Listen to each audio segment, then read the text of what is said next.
Pound.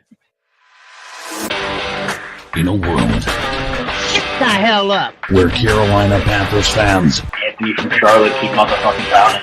have an insatiable thirst I need to see a lot more of that shit going forward. for Panthers news and opinions.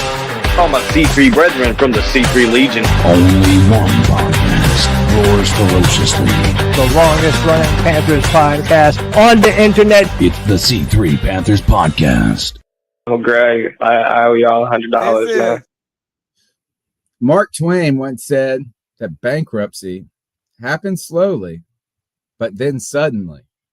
Well, rebuilding may be slow, but winning may be suddenly, as the Carolina Panthers may have won the 2025 draft. That's right. You're listening to the C3 Panthers podcast, brought to you by CarolinaCatChronicles.com, where every Tuesday night we chop up the latest Panthers news and opinions from the fan perspective. We've got a great show for you tonight.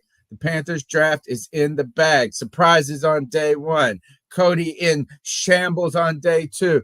Coming around like Nic Scourton on the edge, or Princeley Umanmielen going after you. And wait, just wait. If you Etienne something nice on tonight's show. My name's Tony Dunn. That's my wheelman, Cody Lack. What's good, brother? Tony Dunn. I do not remember the last time I have been this excited about a draft class for the Carolina Panthers. Dude, I love it. Dan Morgan, Brant Tillis, and Dave Canales filled our roster from top to bottom with dynamic young talent that was needed all over the roster, man. We streamed it live here on C3, night one of the draft, night two of the draft, and all day, day three of the draft. The C3 Panthers podcast had you covered. We have a full show tonight, going down through each of these different draft picks, some of the most recent news that has shaken Panther Nation. And Tony Dunn, you know that there's nowhere I'd rather be on a Tuesday night than sitting here with my boys talking Panther football with the best damn Panther fans in all of YouTube. You know him and love him. It's Anthony Brown, Diesel Skills. What's up, brother? Dan Floyd, Daniel Berry Sports Highlights, Double JR, Harvey London, Kristen Butler. What's up? My man D Money in the building, Panther Gal 73, Panther Pickle in the building, Cardiac Cat 13, Tim Estes, VR the Hope Dealer, and your bastard son, White Chocolate Espresso. Tony Dunn, this is Tuesday night. And nothing to it but to do it, brother. Let's roll. The number's 252-228-5098. That's 252-228-5098. Jump into the show. We want to hear your thoughts on the draft, what Dan Morgan did with his first full draft, and how the Carolina Panthers are going from rebuilding to winning. I think it might be here. The defense was in shambles, but we got some young studs coming off the edge. I'm excited about it, just like I'm excited to hear those golden pipes. What's up, CK? Man, I'm just happy again to be here talking about the Carolina Panthers. And we finally have a pretty close to complete team that we can pretty much see being what we can expect this team to be as we move into the off season, continue into what they call what is OTAs next and the rookie mini camp and what have you. So barring those few things we have to worry about, we actually have a pretty good idea about what this team's going to look like moving forward, you know? Our numbers are down, but our spirits are up. Smash those thumbs up buttons, hit the subscribe. Do us an even bigger solid and hit the share button. Share it on Facebook, X, YouTube, wherever you hang out. If you on, wherever you at, share it with a friend, be a friend, tell a friend. We want you to be a part of the show. You guys make this sucker go. And I'm telling you, I am 2 weeks, 3 shows away from being in a home, having a studio, having my mic back, being back. I can't wait. Things are looking up, man. It's been a great day, and it's going to be a great time tonight. Cody Lack, let's jump into tonight's show.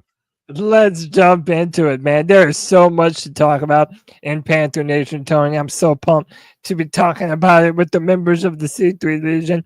Let's jump into it, boys. Did the Carolina Panthers execute the best draft in team history? Whoa. Tony, listen, I know the rubber has to meet the road. We have to see these dudes play. Sure. But I'm being real. I have not felt the fervor and the energy around a draft class like I have for the ones that the Carolina Panthers have just had. A little bit later in the show, we're going to do a small breakdown of each and every one of them, show you a little bit of them. But before we do, let's jump into some around the news, some of the most recent things happening in Panther Nation. And we already know the Panthers will never draft a Clemson player. That's okay, because we'll make up for it by signing a national championship winning, game sealing Hunter Renfrow from my Clemson Tigers. And boys, I did not know how much of a journey Hunter Renfrow has been through. He has not played football in 2 seasons. He's a former Pro Bowl wide receiver. But not a lot of people know that he was diagnosed with an autoimmune condition called ulcerative colitis, which left him with weight loss, fatigue, and high fevers. It kicked his butt, Renfrow said. I fluctuated in weight. I went down to 150 pounds. I had like 7 straight days of 103 fevers. It was tough to play ball. After a year of consulting with doctors and getting his condition under control, he's ready to make a comeback. He's healthy now. He's a little bit heavy, but he said that he's 187 pounds, wants to be around 185. Said he ate a little too many Oreos at night. And I know a lot of people were wondering why he had missed so much football over the last 2 years. Now that we know, I feel like this is a nice little potential success story in the making. And considering you don't have Adam Thielen on this roster for much longer, boys, maybe I'm biased, but I love this addition and what Hunter Renfrow has the potential to do for the Panthers. Love it, baby. Let's go.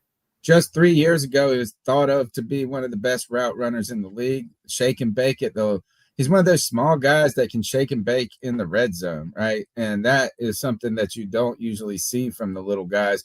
Kind of like a Christian McCaffrey wide receiver only version, you know, and that is when you get out there on the perimeter and, you know, it's 3 yards to go and your size isn't the difference maker and you don't have elite size, you don't have elite speed, but you shake and bake, you stutter and step. I tell you this, you go back to that last pick of him, he ugly as hell, man. He looked like Andrew Luck. Go back to that last picture. He looked like Andrew Luck. One slide back. Look, it's Andrew Luck. He's short. Hey. You're looking at a national championship winning wide receiver. That's something that no South Carolina fan has ever known. Shout out to Forest City Kitty. Says Cody, we got a Clemson legend on the roster. Yes, we do, Forest City. We appreciate you, Kristen Butler, for the 22 months, and your boy White Chocolate for the 32 months. Says still no Clemson players drafted. Kev, you will not bring me down. Hunter Renfrow is a Panther, and I'm here for it, boys. If y'all remember, he was a route running god just 2 years ago. He is a monster on the field. I love the potential comeback story that this represents. You know, you like to have veteran receivers. You need some depth. We went from a wide receiver room where you were having some questions to a wide receiver room. How do you make it all work?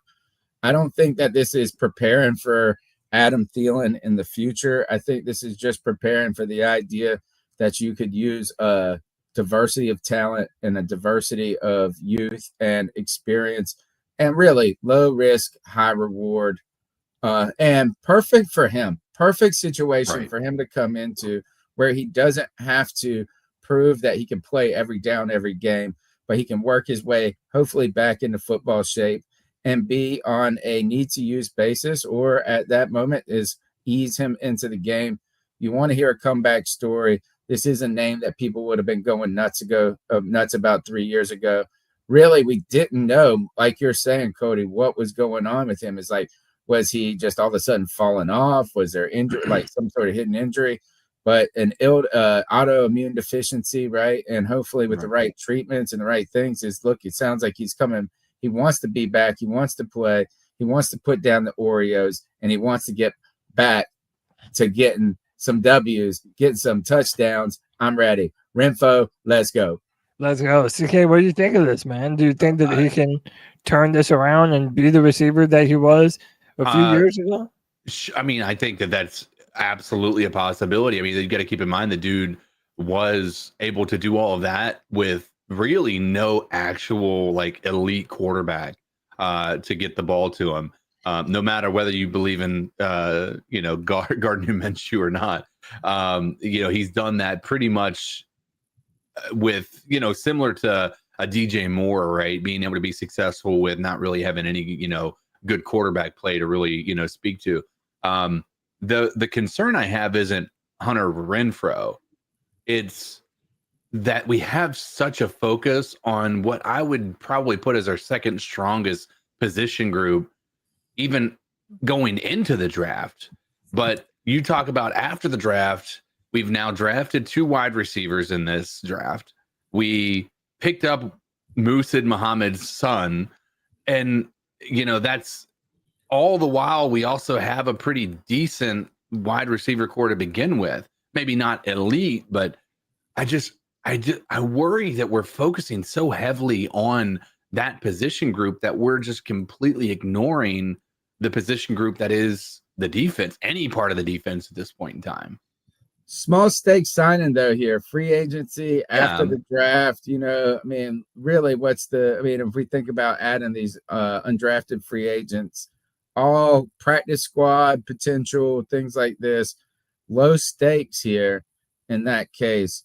The Panthers, though, I mean, look, I told you, Shimmy, look, we're talking. Took my man out of his shoes. It felt like he did a breakdance move there. Nah, son. No. And look, all in the red zone. All in the red zone. Look at those. Listen, imagine when Hunter Renfrow and Bryce Young get on the same page, and he is that perfect safety outlet that Bryce can depend on. This is perfect for what the Carolina Panthers really need. We have a bunch of guys that can theoretically fit in the slot, even from Xavier Legette and Jalen Coker. But, like I said earlier, Adam Thielen is probably on the roster for one more year. That's as much time as he has left on his contract.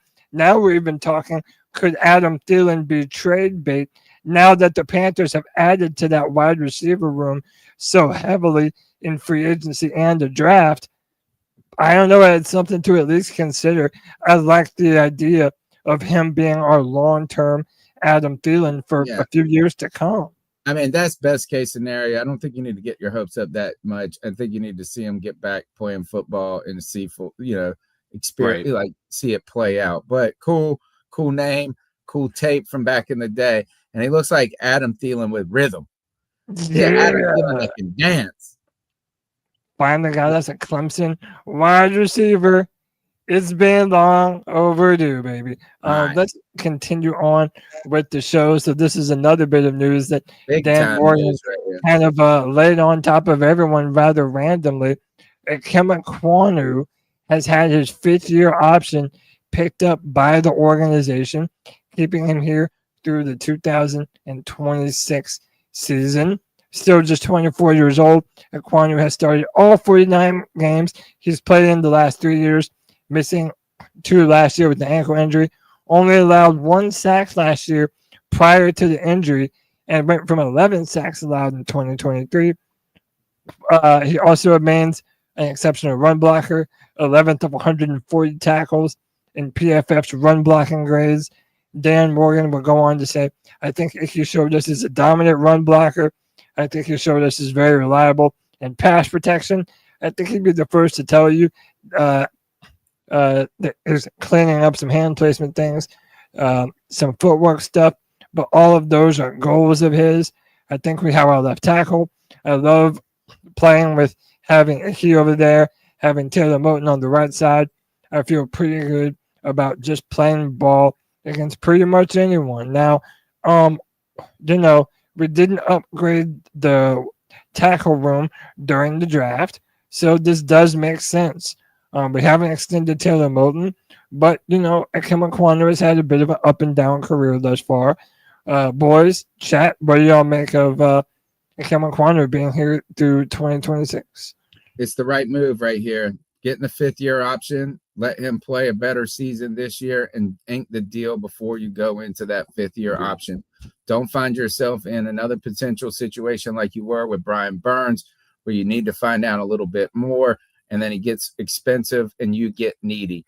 The Carolina Panthers invested so much in the offensive line last year in free agency, right? You make sure that you solidify it and you fortify it. Right now, you can do that for a reasonable price on a reasonable timeline with 2 years to figure it out. And if continued growth happens, then you go ahead and you start talking about extension, and then you don't have to extend him in the ways that are record setting, right? You wait 2 years, he plays really well, or even worse, he plays pretty well and you find yourself in a Panther pickle with your back up against the wall and you pay $205 million for Brian Burns. No, go ahead, extend the 5th-year option, give him some confidence that you like him as a player. Go ahead, let him develop this year and be working the deal out by the end of next season. Yes, sir. CK, what say you, man? You like this move? Dude, I think it's like we were talking about at the pre-draft, whether or not we thought that was the move, and I think that makes a ton of sense to do that. In my mind, I look at this as like Tony said, we locked up the guy before he is overly expensive, and we don't have to worry about this being a situation going into the next 2 years wondering who's going to be our starting left tackle. Hey, in worst case scenario, something happens this year, you gotta work it out. But you know what? Then you're not. I think this gives you maybe some, and you extend the 5th-year option. Are you automatically on the hook for the 5th year right now? Yeah, Yes. I think you can still get guaranteed. out of it technically. I'm not entirely sure. I mean, you're locked in because it's a guaranteed contract. That 5th year is always guaranteed. Now, the only way out would be a potential trade, I think, but I don't think Or if there's you a way cut out. him, No, I mean you can cut him, but you're on the hook for that 5th year. okay, you contract. are in the hook. So here is Today, I do think that this is a big year for him and Bryce, because now that we have upgraded that wide receiver room so much, yeah, they're going to ask Bryce to drop back, and he's going to have to continue to hold up in some of those one-on-one scenarios. I've doubted his footwork at times in the past. As long as he's continuing to grow and make strides to build upon the progress that he's already made, I'm fine with it, man. This makes a ton of sense for us. It gives him some incentive to go out there and have a big time year this year, so that way he's not having to play on that 5th-year option. He wants the Panthers to be wanting to give him a brand new contract after 2025. So this is a perfect opportunity for him to put up or shut up. it gives you an option to trade him though, now that you have the 5th-year option locked up, right? So is that then that can incentivize a team to trade for him now, knowing what they would have to pay for in a year. And it also makes it so like, hey, it doesn't lock you into him being a left tackle, but it does potentially lock you into keeping him on the team or trading him. But then you got a guy that you can move to guard, you can move to right tackle if need be, right? Is the Panthers don't need to be getting weaker at offensive line just because they were pretty good last year or getting better. They need to stay strong, and there's no need to lock in to say we're going to have to go out after this season and either pay him big time money or go sign a free agent. This gives us latitude, even though it gives him a little security. Yeah, I'm into it as a whole. I think it's a good move. Hoping to see, like I said, a big time year from my man Ikem Ekwonu. Boys, how about this? It was rumored literally before the last day of the draft that Jadeveon Clowney was on the trade block, and they were fielding offers for him and listening to what teams had to say. With their second and third round selections, the Carolina Panthers double dipped on pass rushers, selecting Nic Scourton and Princeley Umanmielen. Does this mean the Panthers could be willing to part ways with one of their veterans? Possibly. According to David Newton, Panthers had talks about trading Clowney ahead of the draft, and when asked about Clowney's future with the team, Morgan didn't really clear the air. We're still working through the roster, he said. Now, to be fair, this was asked on day 2 of the draft, so Morgan's focus was completely on the 3-day event that they put so much time and effort into. However, if moving on from Clowney wasn't an option, Morgan probably would have just shut that question down immediately. If Carolina Panthers fails to find a trade partner and end up cutting the veteran, they'll save $7.8 million, but will carry $6 million in dead money. Boys, I have no problem telling you I hate this move. We now have depth. We have a real solid rotation at edge with DJ Wanham and Clowney and the 2 guys that we're going to talk about here in a little while. To me, what did you even need that extra $7.8 million for? You don't. You really don't. Cody, it's not a money-saving thing. Is that if the phones are open and somebody's in desperate need of a defensive end that can come in, and like we have seen with Clowney, is he is a mercenary, dude. He can go into any situation and perform, be a leader on the team, and be great. The Panthers do need him. They don't need to be thinking about trading him. But you got the 2 Minnesota Vikings guys. I don't think this is a real issue. I don't think it's a real issue. I think you're talking on day 2. Maybe a team is talking to pick in a trade, player in a pick, maybe. Or what do you say? Is we're still working through the roster all the time. So you're in the middle of the draft. You're fielding calls all the time. Everybody's fair game in a sense. Panthers need Clowney. He's the best pass rusher they got. He's the most experienced, and he would be a great mentor for a lot of these players. Yeah. Okay. I mean, I think that it would be, as you talked about, 100%. We just got depth at the position that we've been begging for depth. To be quite honest with you, it would be the most Panthers thing possible for us to just start to really thin that position group out for no reason. My bastard son says he's right. Clowney can be situational now, and that is like where you he's got been guys his best, that to be honest with you. You don't have to just say, "Look, we got to play you every damn down, bro." We can get you in there when you're fresh. We can give you rest. We can give you opportunities if you're hurt to not play through injury. Saving $7 million to spend $6 million sounds like an ex-wife saying, "I spent $100 to save $5." It does sound like that. And shout out to Will Horsley for 10 gifted memberships to the C3 Panthers podcast. Will, we love you, brother. We appreciate you, man.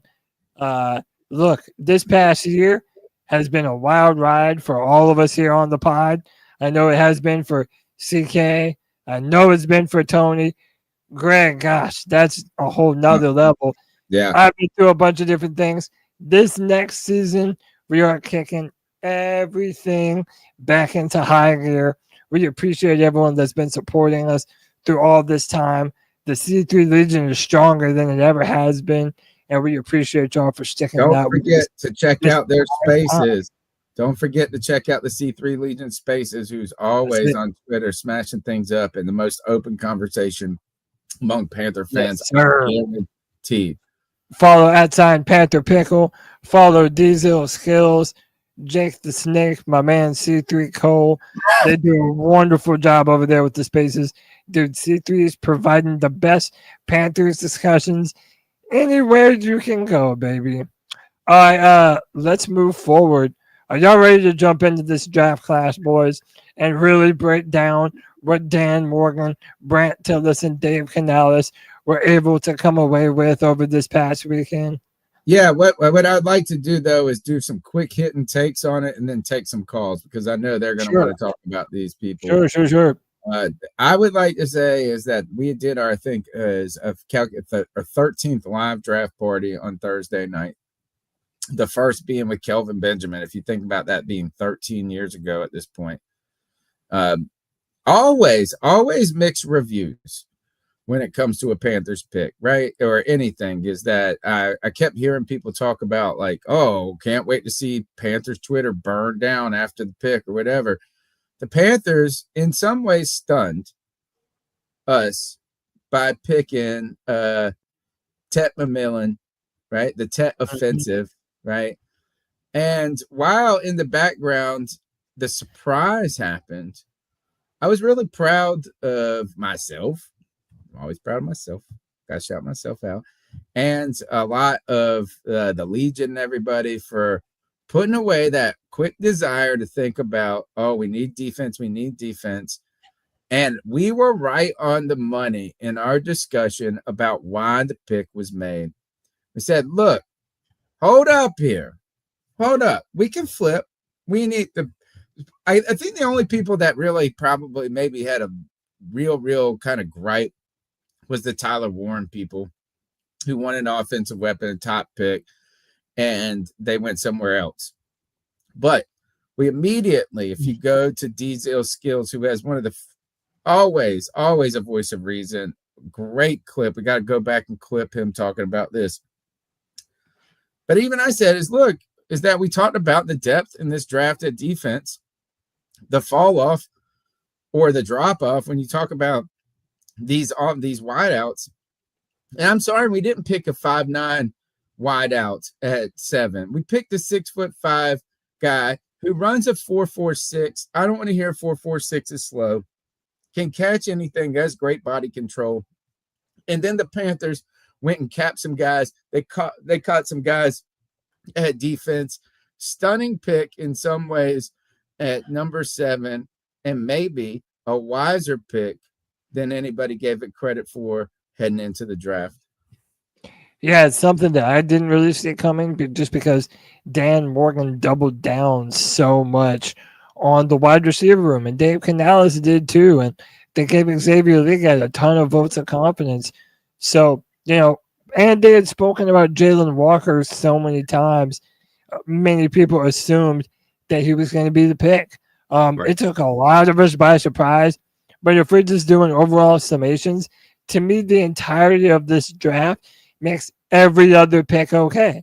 Because even though you have a big body receiver, jump ball guy like Tet McMillan, with the very last pick, you draft a 5'9", 175 burner in the form of Jimmy Horn Jr., who was very productive at Colorado. When you look at all these picks stacked on top of each other, I feel like Dan Morgan knew that the bulk of the depth of this draft was on defense. So why rush to grab a defensive player right now when they felt like the best player available on their board was indeed the wide receiver from Arizona? And listen, I can't blame them. I feel like I've come around to this because I feel like if the Panthers are going to run the ball and the defenses are going to stack the box, right, the idea of Tet on those play action passes down the field, like you drafted him for his ability to get open based off of his jump ball ability. I'm definitely looking at it different. I'm really happy about this draft. There's so many picks that I want to talk about, but I'm going to kind of wait until we're able to get on to each one of them individually. But PFF gave the Carolina Panthers an A+ draft grade. And if you're looking around the NFL, I cannot remember any other time where draft media has covered us so favorably. I feel like NFL.com gave us a C or something at one point. I don't even care. But they're in the minority. They're in the minority, man, because most of the publications are saying that the Panthers had one of the best drafts this year. And that might have been after day 2. Thank you, Vegas Panthers Drew. Did you guys notice we didn't extend Icky, he writes, until after the draft? I think Dan was looking for a better option, but the draft value went another way. Potentially. And then, but at the same time, moving into certainty with a rookie is such uncertain territory, right? And you're talking about a top 10 pick in Icky, and look at how that has been tough sledding for him. I think the Panthers really did a great job, CK, and picking a guy in the top 10 who can be a impact player quicker than if we would have picked a top 10 defensive player who may have turned out to be a star in a year or two, but not dominant right out the gate. We did not have consensus players at defense. There was a little bit ahead of the pack, but a lot of other great players in the second and third round. Dan Morgan spoke on this. Overall, CK, the Panthers go wide receiver, defensive end, running back, surprising in some ways, but you get a Georgia product. You get Travis Etienne's brother, right? Or no. Yeah, Travis Etienne being the older one. What's the young one's name? Oh gosh. Wait, say again. I was doing Who something. was Etienne that went to the Jags? Wasn't that Travis Etienne? Yeah. So listen, his the younger brother, who's his older brother is Clemson legend, right? Also national championship winning, Travis Etienne, and he runs just like his brother. I mean, he is a low 4.4, high 4.3 guy. And we're gonna play some clips of him later. Dude, he does everything that you want him to. He's fast. He catches balls out of the backfield, but he also has that ability, almost like an Alvin Kamara, to take a hit, keep on rolling, and stay running with a good head of speed. I love it, man. Lathan Ransom, the safety that we drafted. I don't know, dude. There are so many players on this team now that kind of remind me of dudes from Panther Past. Yes, we're starting to get there. And I want to talk about these defensive ends at some point. My favorite part about it, that keep their eyes up. These guys might be edge rushers, but they are no slouches against the run. They know how to keep their eyes on the play and not just say, I'm going to the quarterback and that's it. There's a lot of excitement here. We're excited about the draft. In fact, as CK finishes that bite, why don't we take a call? The number's 252-228-5098. That's 252-228-5098. We want to hear your thoughts on the Panthers draft. Cody, let's take some cat calls. Let's do it. So what are your thoughts on catcalling? Yeah, it's pretty. You shouldn't do that to somebody. And how did that make you feel? Very uncomfortable. So how do you think catcalling makes the person feel? It feels good, like. Who's that cat sitting in the back corner with his face buried in his nose? Who's that kid that can use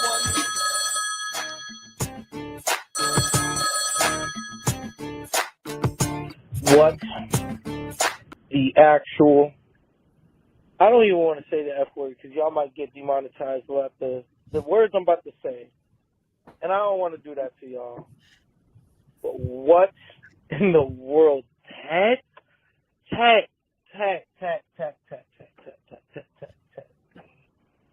We could have drafted him Bigma, a big Umbuka or whatever this freaking pot falling down the stairs sound. But we picked up. I know everybody's like, oh, we have 8 more picks to get defense and blah, blah, blah, blah. But this was from draft night. Smith said this guy wasn't good. And I trust Steve. I trust Steve with my heart. Bro, we could have picked up a wide receiver later, bro. Later. Golden is down the road. There's a bunch of other. Luther Burden is still down the road. And we're going to let the Chiefs pick up another good wide receiver because, okay. I don't understand. Why not Jalen Walker? Why not Malachi Starks? Why not anybody from the Bulldogs defense? Like, look at the Eagles, bro. Hello. You know what I mean? Like, we literally had historically the worst defense in the history of football and say, receiver. This is crazy to me. This is a crazy pick. I'm sorry for the fans, but we don't need a Mike Evans. We need another Luke Kuechly. We need another Thomas Davis. We need another fucking Julius Peppers. That's who we really need. It's Lou from Fort Myers, bro. Lou, they were not bro. in this draft. Sleep or hair. That's a draft night reaction, and valid point in some ways. I mean, not in some ways, valid point. Historically bad defense. Top 10 pick. You go with a wide receiver that I guess what Smitty has questions about. Yes, Smitty put out a video and he was not very complimentary. But look, he said this. He also said that Mingo Bingo was going to be the bomb. And you know what? We love you, Smitty. You know more about football you forgot more about football than I've ever known. But you might be. You haven't been right on every wide receiver. Yeah, and then people hold that Jonathan Mingo pick against him heavy because he loves some Jonathan Mingo. Let me tell you. And on top of that, do you got a little height envy here? Right? I don't know. But look, I think it's just easy to say. There was no Julius Peppers in this draft, guys. This dude says this guy trusts Steve Smith more than Steve's wife trusts him. Oh, well, that means that actually everybody trusts Steve Smith more than Steve Smith's wife. So, listen, Antonio, you and I and a bunch of other people had said this in the build-up to the draft, that all the players that we could have taken at that 8th overall pick, they all had a caveat in some way, shape, or form. Originally, I was not a super huge proponent of Tet. I would have preferred to trade back and grab him. But I think what I underestimated was how important that jump ball wide receiver is to the offense in Dave Canales' system. He had it with DK Metcalf. He had it with Mike Evans. Mike Evans. Yeah, I think he really does like that style of wide receiver. And you add Xavier Legette on top of that. We are building this offense in the image of our head coach. Lou had one more call. It's Lou from Fort Myers. I got one more thing to say. Is this like a big middle finger to Double E, Evero? Because, dog, we're not helping him. Okay, we as fans, we get mad at Evero for literally having the worst defense, but Dan, where's the help, Mike? We literally do not have a safety. What are we doing? It's like there's that one guy at your job that you literally do everything. I don't know if some people do this. I don't do this. But you literally do everything to get this man fired. You literally make his life a living hell, and he continues to smile. And that's what I feel like Jiro Evero is doing right now, just smiling.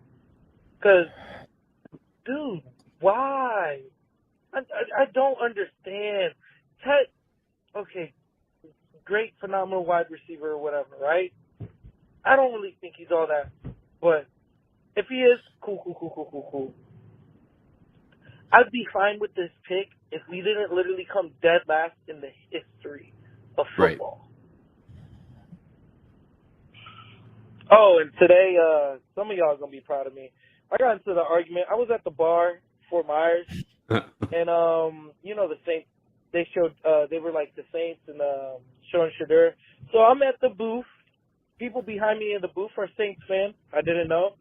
So the Saints go, oh, Saints, pick us up. And I scream out, fuck the Saints! Loud as I can. Yeah. Yeah. Me and Buddy had a little argument about who's more ass, but I had to tell him who came last in the division. And all he has to bring up is Super Bowl wins. And we need something that's going to get us a fucking Super Bowl, bro. Offense wins games. Defense wins championships, bro. What the fuck? All right. Love you, Tony. Love you, Greg. Love you, Cody. Love you, CK. Love you, Panther Pickle. Love you, I love all you guys, man. Yeah. Peace. That's that love. CK, we know that this is going to have to grow on some people. Like I said, to me, I'm over it. I already like T-Mac. listening to his interviews and some of the things that he says. I like the guy, man. I think he's a cool dude. Let's take 2 more calls and then we'll jump back into the show. What's up, people? Tony, Cody, CK. It's Christian. Long time since I've called in. I just wanted to put this out there to Panther Nation, out into the universe. These picks, dude, they're pretty damn good.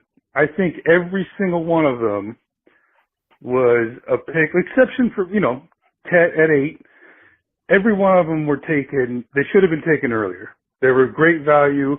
The draft fell to where we were able to fill positions of use, not necessarily need, but of use.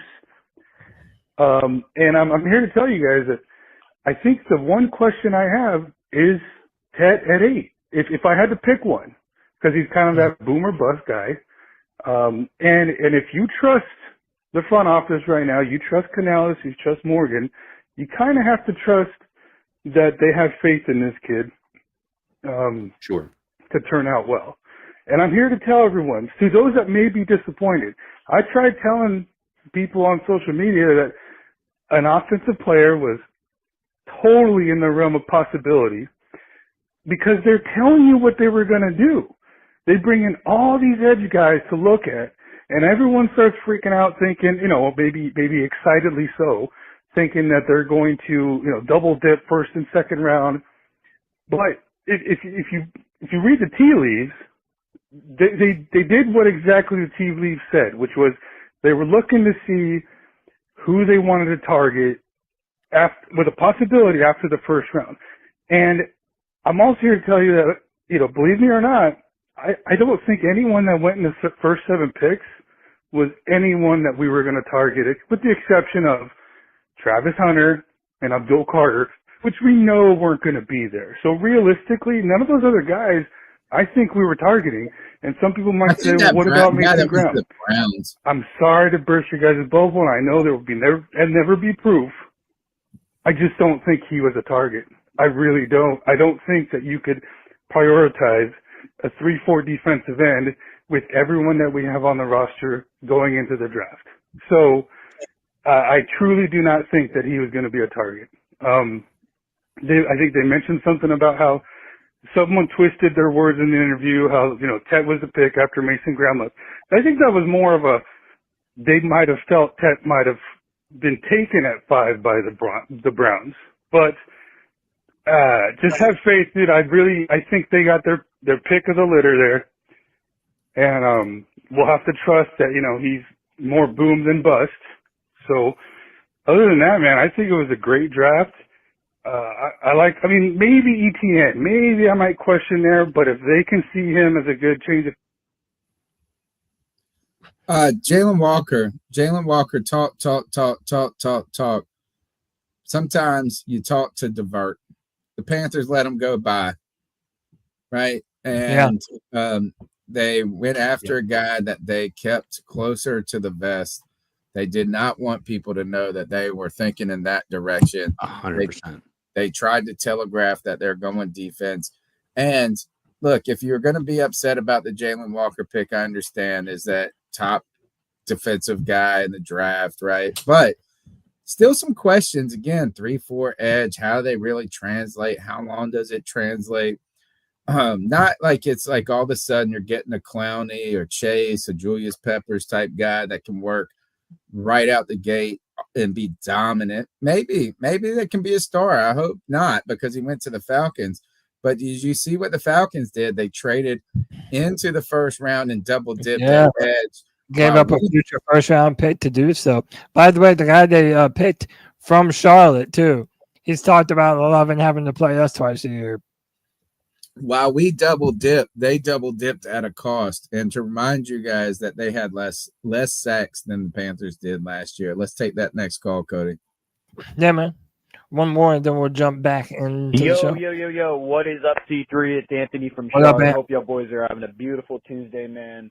The weather's awesome here in Charlotte, North Carolina, wherever you guys are. Yeah, man. Just want to talk about the draft. Now, I've been very vocal in the past couple months that I haven't really been that in tune in the draft, honestly. I'm not the biggest draft guy. I watch film here and there, but my opinions are reserved to the people I trust who do watch a lot of film. There's a couple of them. I'm very pleased how this draft went. Coming from a perspective where I don't know every single little detail about these guys, I think we nailed it. The value Dan got from the edge rusher position, I mean, he told you guys back at the combine, when people talk, listen, going forward, these are little things that you have to keep an eye on with this front office especially. He told you guys the draft was very deep at running back. The draft was very deep at tight end. The draft was very deep at edge. And they ended up double dipping at edge. They ended up grabbing a tight end, a running back. And he never once mentioned wide receiver because I think the drop-off after McMillan and Travis Hunter was huge. And I'm very happy. Listen, I know there's some mixed reviews, mixed opinions on the T-Mac pick. But in all honesty, I just can't get over the fact that it's ecstatic when you hear that your quarterback was banging the table for him. And this is a quarterback that has had ups and downs. He's shown great flashes. He's shown low points. Granted, situation matters, all of that. Two systems already through 2 years. A coach that potentially didn't want him twice. He's had a lot of adversity, and it instills confidence in your quarterback and in the front office that you trust Bryce Young on picks like this. And I love how the front office gave us all the smoke about Jalen Walker. I love being surprised. I love not knowing anything. It makes everything a big mystery. It makes the whole draft process way more intriguing, way more fun to keep an eye on. I think Dan nailed this pick. I mean, nailed that pick, and I think he nailed the draft, man. It's so hard to find premium weapons in today's day and age. I know many fans were arguing, well, we don't know how the other guys are going to pan out. But, man, it's hard, especially for a small organization like us, to trade for guys. They're never available in free agencies. So this is what you have to do. You have to spend premium picks on premium weapons. And,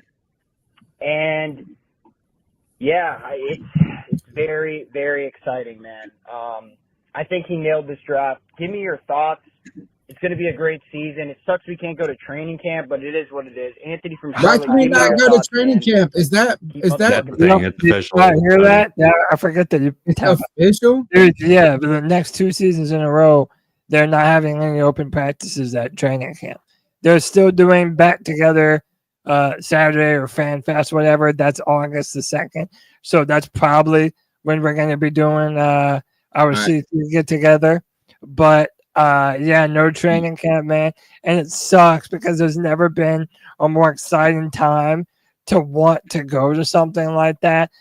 Oh, man, it really does. Terrible move. What a terrible move. And I'll open I got a question for the man who ruined training camp for us. And it wasn't me. It wasn't us.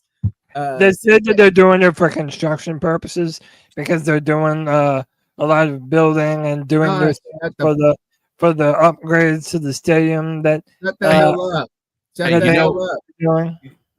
You know what? If you wanna, you can be mad at me all you want. But here's the deal: if this was in fact because of me, we're about to have an indoor facility because of me.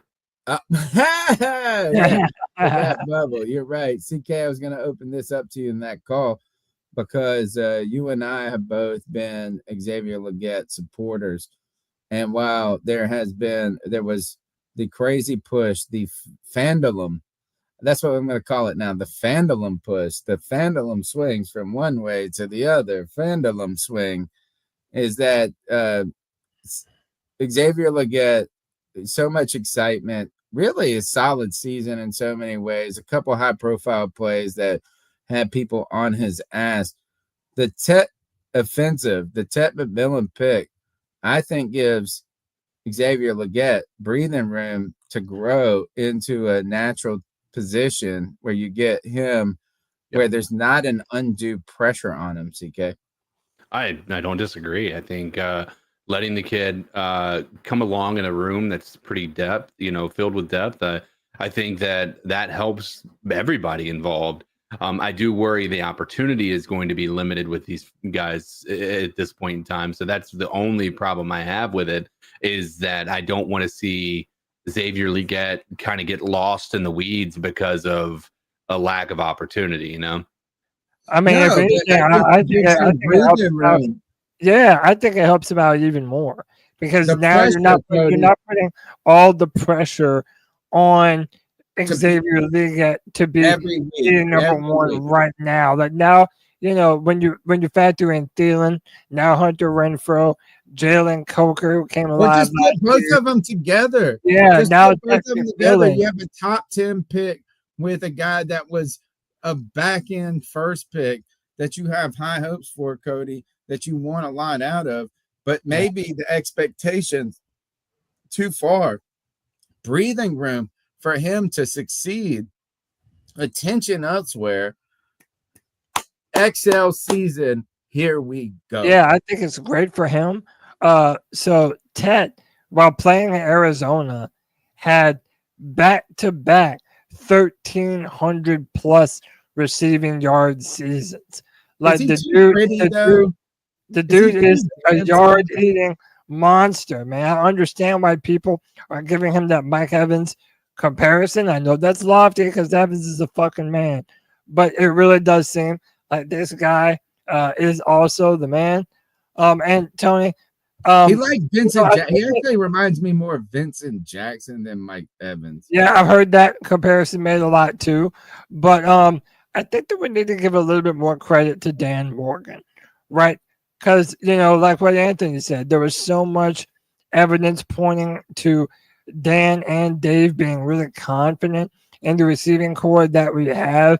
And the fact that they mentioned Jalen Walker multiple times in multiple different interviews. Look over here. Look over there. Yeah, but man, where we're going. If you listen to it coming from the horse's mouth, Dan Morgan will tell you that he knew months ago. Somebody else that was very high on him is my co-host right here. No, it's my favorite part.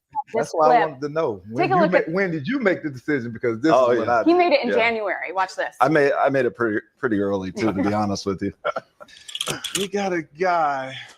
We talked about the receiving core. Mm-hmm. We love what's going on there. But if you have a chance to draft a guy that's 6'5", that has a catch radius out of this world, that has an ability to run by people and stretch the field, that absolutely loves the game of football. And you can tell by watching Arizona play, Ted McMillan is a kid that brings so much energy and so much excitement to the game.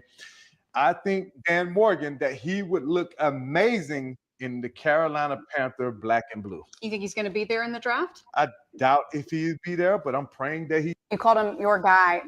All right, so Dan Morgan and Thomas Davis fist bumping on this pick that they love. The picture, bro. The picture is so dope of them dapping each other in a press conference. Love it there.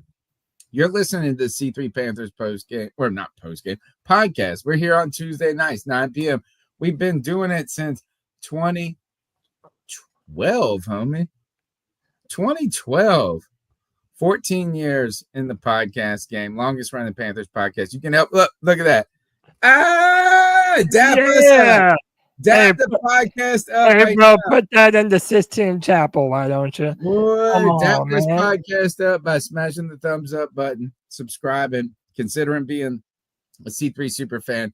But I promise you, a great thing you can do is hit the share. You on X, you on Facebook, you on YouTube, share that sucker. Let one more person jump into this conversation. Cody, let's keep rolling.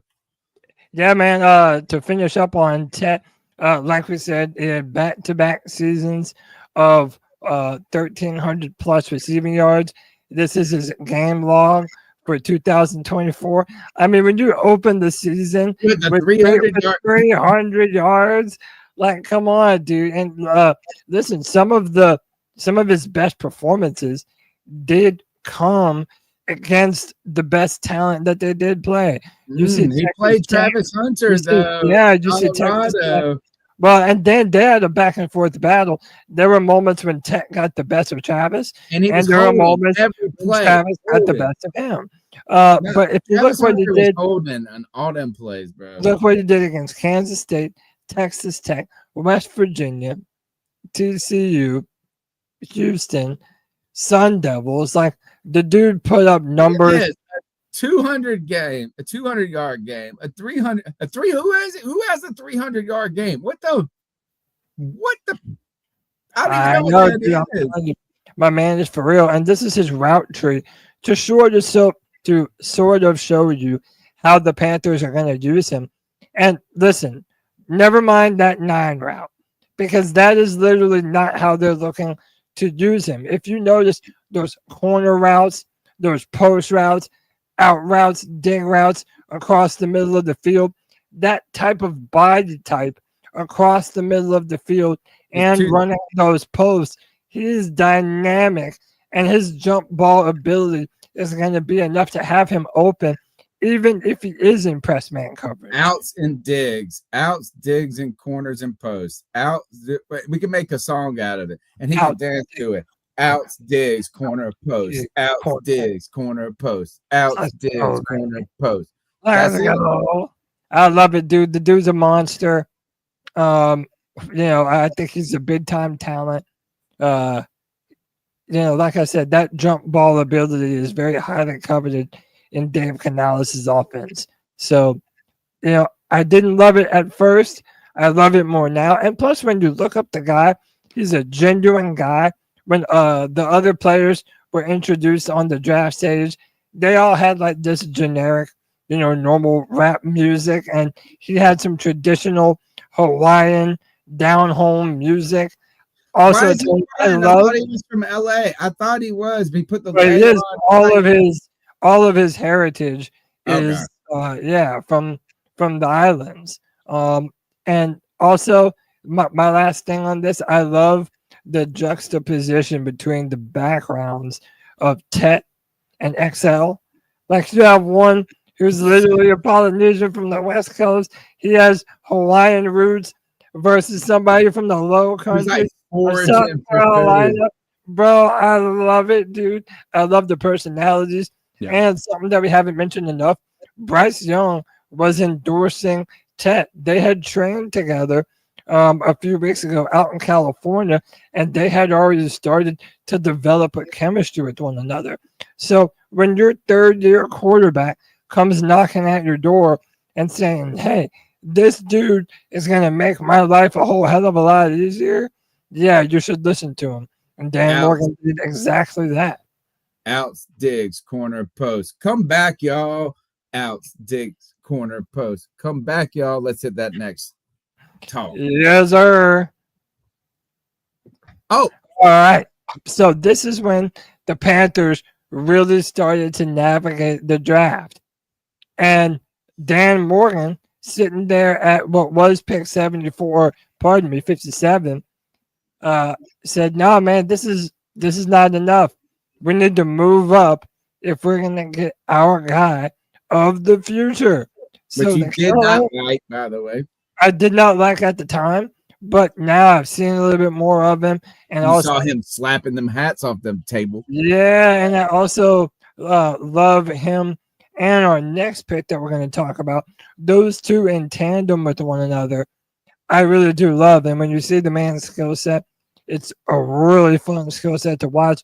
But the Panthers gave up 57, 74, 111, and 230 to the Denver Broncos for pick 51, 85, 122, and 208. And the Carolina Panthers select Nic Scourton out of Texas A&M. The dude is a physical monster, man. By the way, shout out to Jack Nichols for some of his breakdowns that he did on his Twitter page at Jack Nichols _. Said the Panthers land a physical monster in the first round with Nic Scourton, with a first round grade, 20-year-old edge rusher from Texas A&M, brings immediate power and versatility to the defensive line.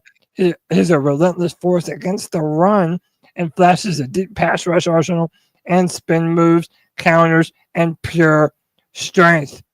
I did not believe his tape at Texas A&M painted the full picture of the kind of player it is.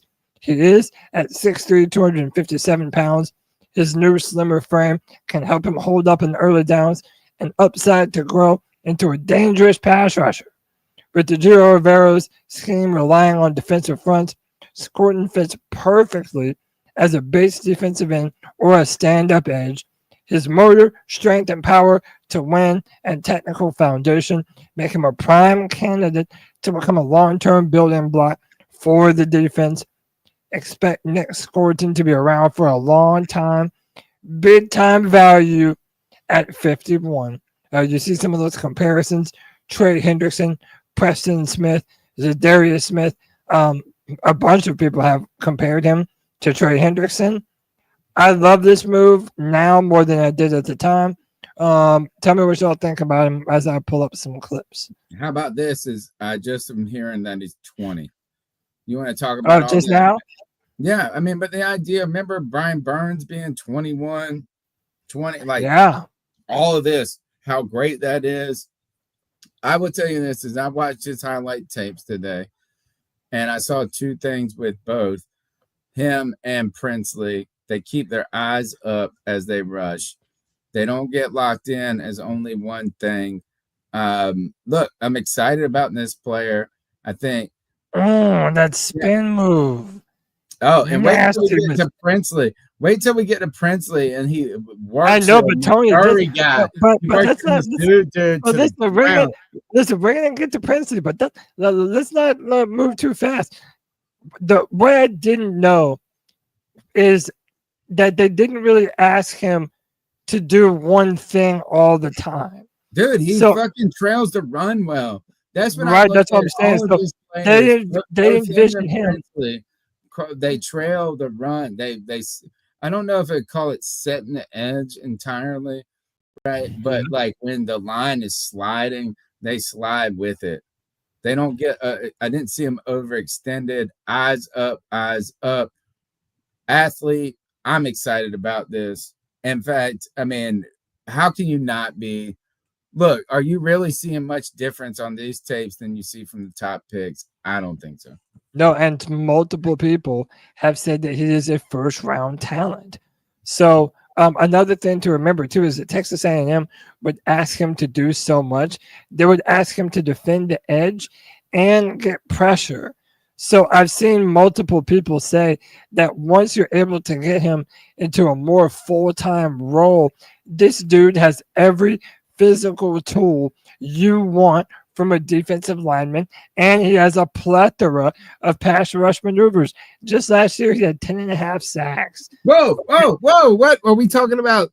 Production, CK?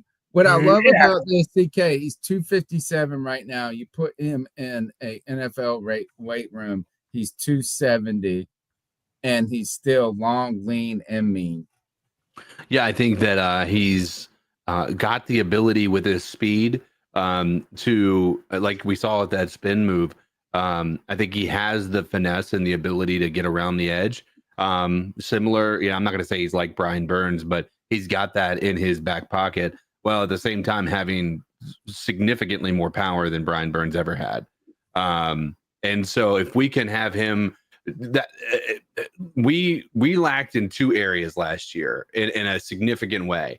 We lacked in pass rush, but we lacked in run defense. And if we're talking about a guy who can actually do both, I think that that's going to be exactly what we need in a defense that has too many holes to count. You know what I mean? Cody, neither of these guys are slouches against the run. That's what I love it. Let's keep going. Yeah, man. Shout out. Scourton. Oh, hey, actually, no. If you really want to, do you got the Scourton video of him smashing the table with the hats? Yeah, I All right, do. we'll bring it back. How about this? Let's go ahead and talk about Prince Umanmielen. Umanmielen. Yeah, Umanmielen. Umanmielen. And this is where I love this, is that Tony Dunn's always trying to get a offensive lineman in the top 3 rounds, regardless, top 2 rounds, arguably. And Mimbo, is that the guy's name? Oh, Armin Mimbo, the right tackle from Missouri. I'm watching this tape, and this dude just straight worked him. So look, we're talking about Princeley. Yeah, Princeley Umanmielen. Someone just say he a prince. Purple rain. Well, once you hear him say his last name, Umanmielen, it's actually pretty easy. Umanmielen. Right. Yeah, Umanmielen. So this is easy. Yeah, that's not Umanmielen. That's not Umanmielen. It's not hard. Some of those names, just because they have so many syllables, that makes you think that they're hard, but some of them really are. By the way, so now he is our second. He's our second player of Nigerian descent. By the way, so this was another trade. So they knew that they wanted Nic Scourton, but a lot of people, if we would have drafted Princeley at the same time, like if you would have swapped them, I think many fans were probably more high on Princeley at that time than they were Scourton. I'm going to say Scourton 15 different ways. I promise you that. It's harder than Umanmielen. Oh, that's harder than Umanmielen. Yeah, that's harder than Umanmielen.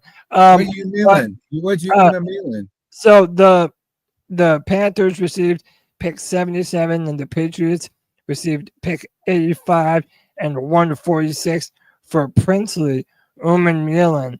And many people think that this dude has the potential to really be a very, very, very dynamic edge rusher for the Panthers. Incredibly fast. Here, just because I found it just now. This is Nic Scourton knocking off all the hats. Here, Panthers favorite, man, fan favorite, bro. Right away. What? I was lame shit out of here, bro. No, but he's I love the attitude. But let me bring it back to Umanmielen. So let me bring up my video of him. The dude is absolutely dynamic. Like I said, we traded up to get him, and most people knew him probably a little bit better than they did Scourton. He was high up on multiple people's draft boards. Let me show you some highlights of my man right quick. If he would have come out last year, he was projected as a second rounder. So if that's the case, then you got a steal right away because NIL, right? Stuck around, transferred, went from Florida to Ole Miss, right? And what you get now is a guy who, again, projection, get back into that Brian Burns world is, they over project a little bit. What I love about this, is that all the tape we got? We just have I have more. Hang on, man. We have one play. You can see him against. How is he going against? Wait, he's on the same team going against Mbembu? I don't know how that happens. Yeah, he was. They played in the SEC. They playing against each other? What? Oh, Missouri and Ole Miss. Yeah, Missouri and Ole Miss are both in the SEC. Gotcha. So, by the way, his film against Georgia. His eyes the whole time, though.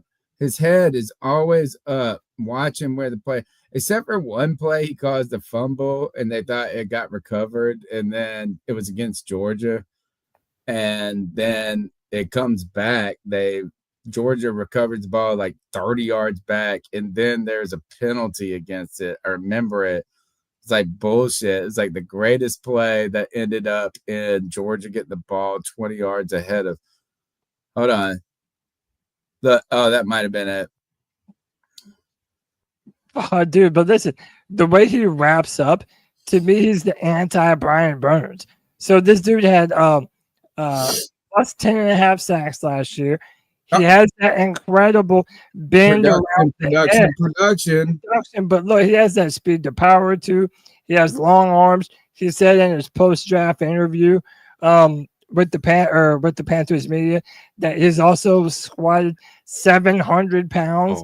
So he says that he has more than enough strength to bulldoze these tackles back into the quarterback. You have Panther Gal 73. Shout out to her. Says this was her favorite pick. Yeah. So many people said this. He was high up. You know, it was mock draft season, Tony. Everybody's doing their own mock drafts, and so many people love Watch him shed block. Watch him shed the block. He's not just beating straight to the quarterback. While those plays are straight to the quarterback, you watch his full 10-minute highlight tape, shedding and running laterally and catching the run, bro.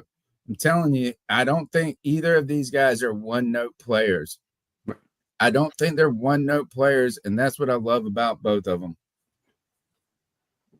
CK, what say you, man? Listen, I mean, I don't know enough about the guys outside of what I hear from other people, and by all accounts, either of these guys would have been taken, you know, one potentially first round, the other guy second round. So it sounds like we got a couple of really good players for a bargain, if you will. So I'm all about, you know, again, getting value where you can get it. I do also worry again that we're getting excited over a player that you know, we had the same, I feel like we had the same style of like excitement around Yetur Gross-Matos and you know, a bunch of these guys. And I know that it's not fair to these new players to try to, you know, put the disappointment of players in the past as a reason to be worried about them, but it's hard not to be when you're coming from having many years of this not working out for us. Fair point, Cody, CK, but also named Cody. Fair point. Again, what I was looking at this is, are you just trying to tell me that these guys have bend? Like, this is like all these things that the draft gurus tell me, bend, fucking whatever it is, speed to whatever. But look, is that I was looking at the plays that they ran the ball, and they were not washed out on the plays. They didn't give up. They were still part of the play. I'm telling you, man, these guys are not one-note players, man. I'm excited about Scourton is the comeback speed, right? Is like he gets around, but he keeps churning around and he comes back and finds Powerful, strong. Right? But speed, man. You know what I'm saying? Like, he comes back and he keeps like a motor on him. This guy, Princeley Umanmielen.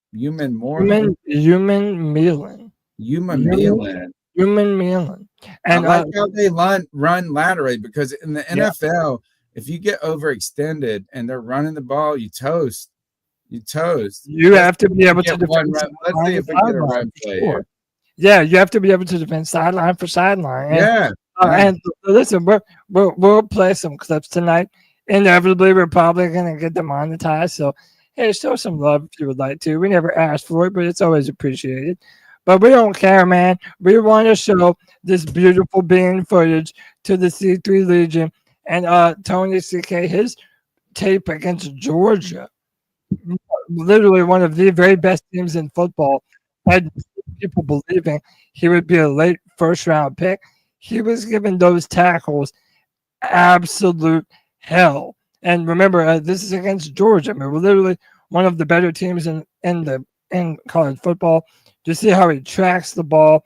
He's able to bulldoze tight ends back into the quarterback. You know, he's able to bend the edge, really get around. He has that bend ability that a lot of people kind of remembered seeing in Brian Burns. But look at the power.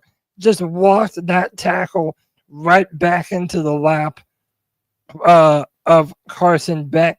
The dude is dynamic. He wraps up. Brian Burns was the king of almost. There is no almost with this dude. He has a never-ending motor. He's tough as hell, and he's coming to kick ass. And I think that's why so many fans really do love this dude as a football player, and what he has the potential to be for us. Again, shout out to Jack Nicholas.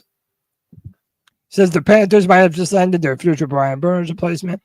Princeley Umanmielen, the explosive edge from Ole Miss, brings the elite first step quickness, bend, and pass rushing upside that every defense covets. At 6'4", 245, He posted a pressure rate of 18.5% last season, which was one of the best marks amongst SEC edge rushers. Finished with 10.5 sacks, 14 tackles for loss, and consistently living in opposing backfields. Prince's movement skills pop on tape. He wins 1v1 at a 22% clip against tackles, and he fits perfectly into a Giro Rivero's fast attacking defensive scheme. With NFL coaching, he has the ceiling to be a double-digit sack producer and the new face of the Panthers pass rush. Hopefully he can make our pockets hurt as bad as possible. Right, that because he did say, hey man, y'all are gonna have to pay me in 3 or 4 years. Yeah. Yeah, I love the bravado. I love the attitude. Some of his comparisons are Brian Burns, Leonard Floyd, and Josh Uche. And maybe I'm a little bit biased with the recency, but I personally feel he has a much higher ceiling than a Brian Burns. I love the dude. I think he's awesome. Last year, when he was coming from Florida, he went one more year. He transferred to Ole Miss. He was projected as a second-round pick, right? The Carolina Panthers, though, did what I asked them to do. They found talent.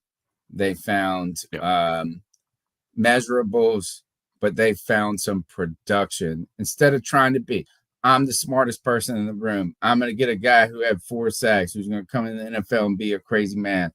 They got 2 guys that have put up production in college football. The number's 252, 228, 50, 98. Tell me I'm wrong, folks. Dan Morgan wants tape. He wants production. He wants measurables. He's not Ras Score. He's not Matt Fool here. Call into the show. Cody, we got a lot to go, but I think we need to take a couple more calls. Let's do it, man.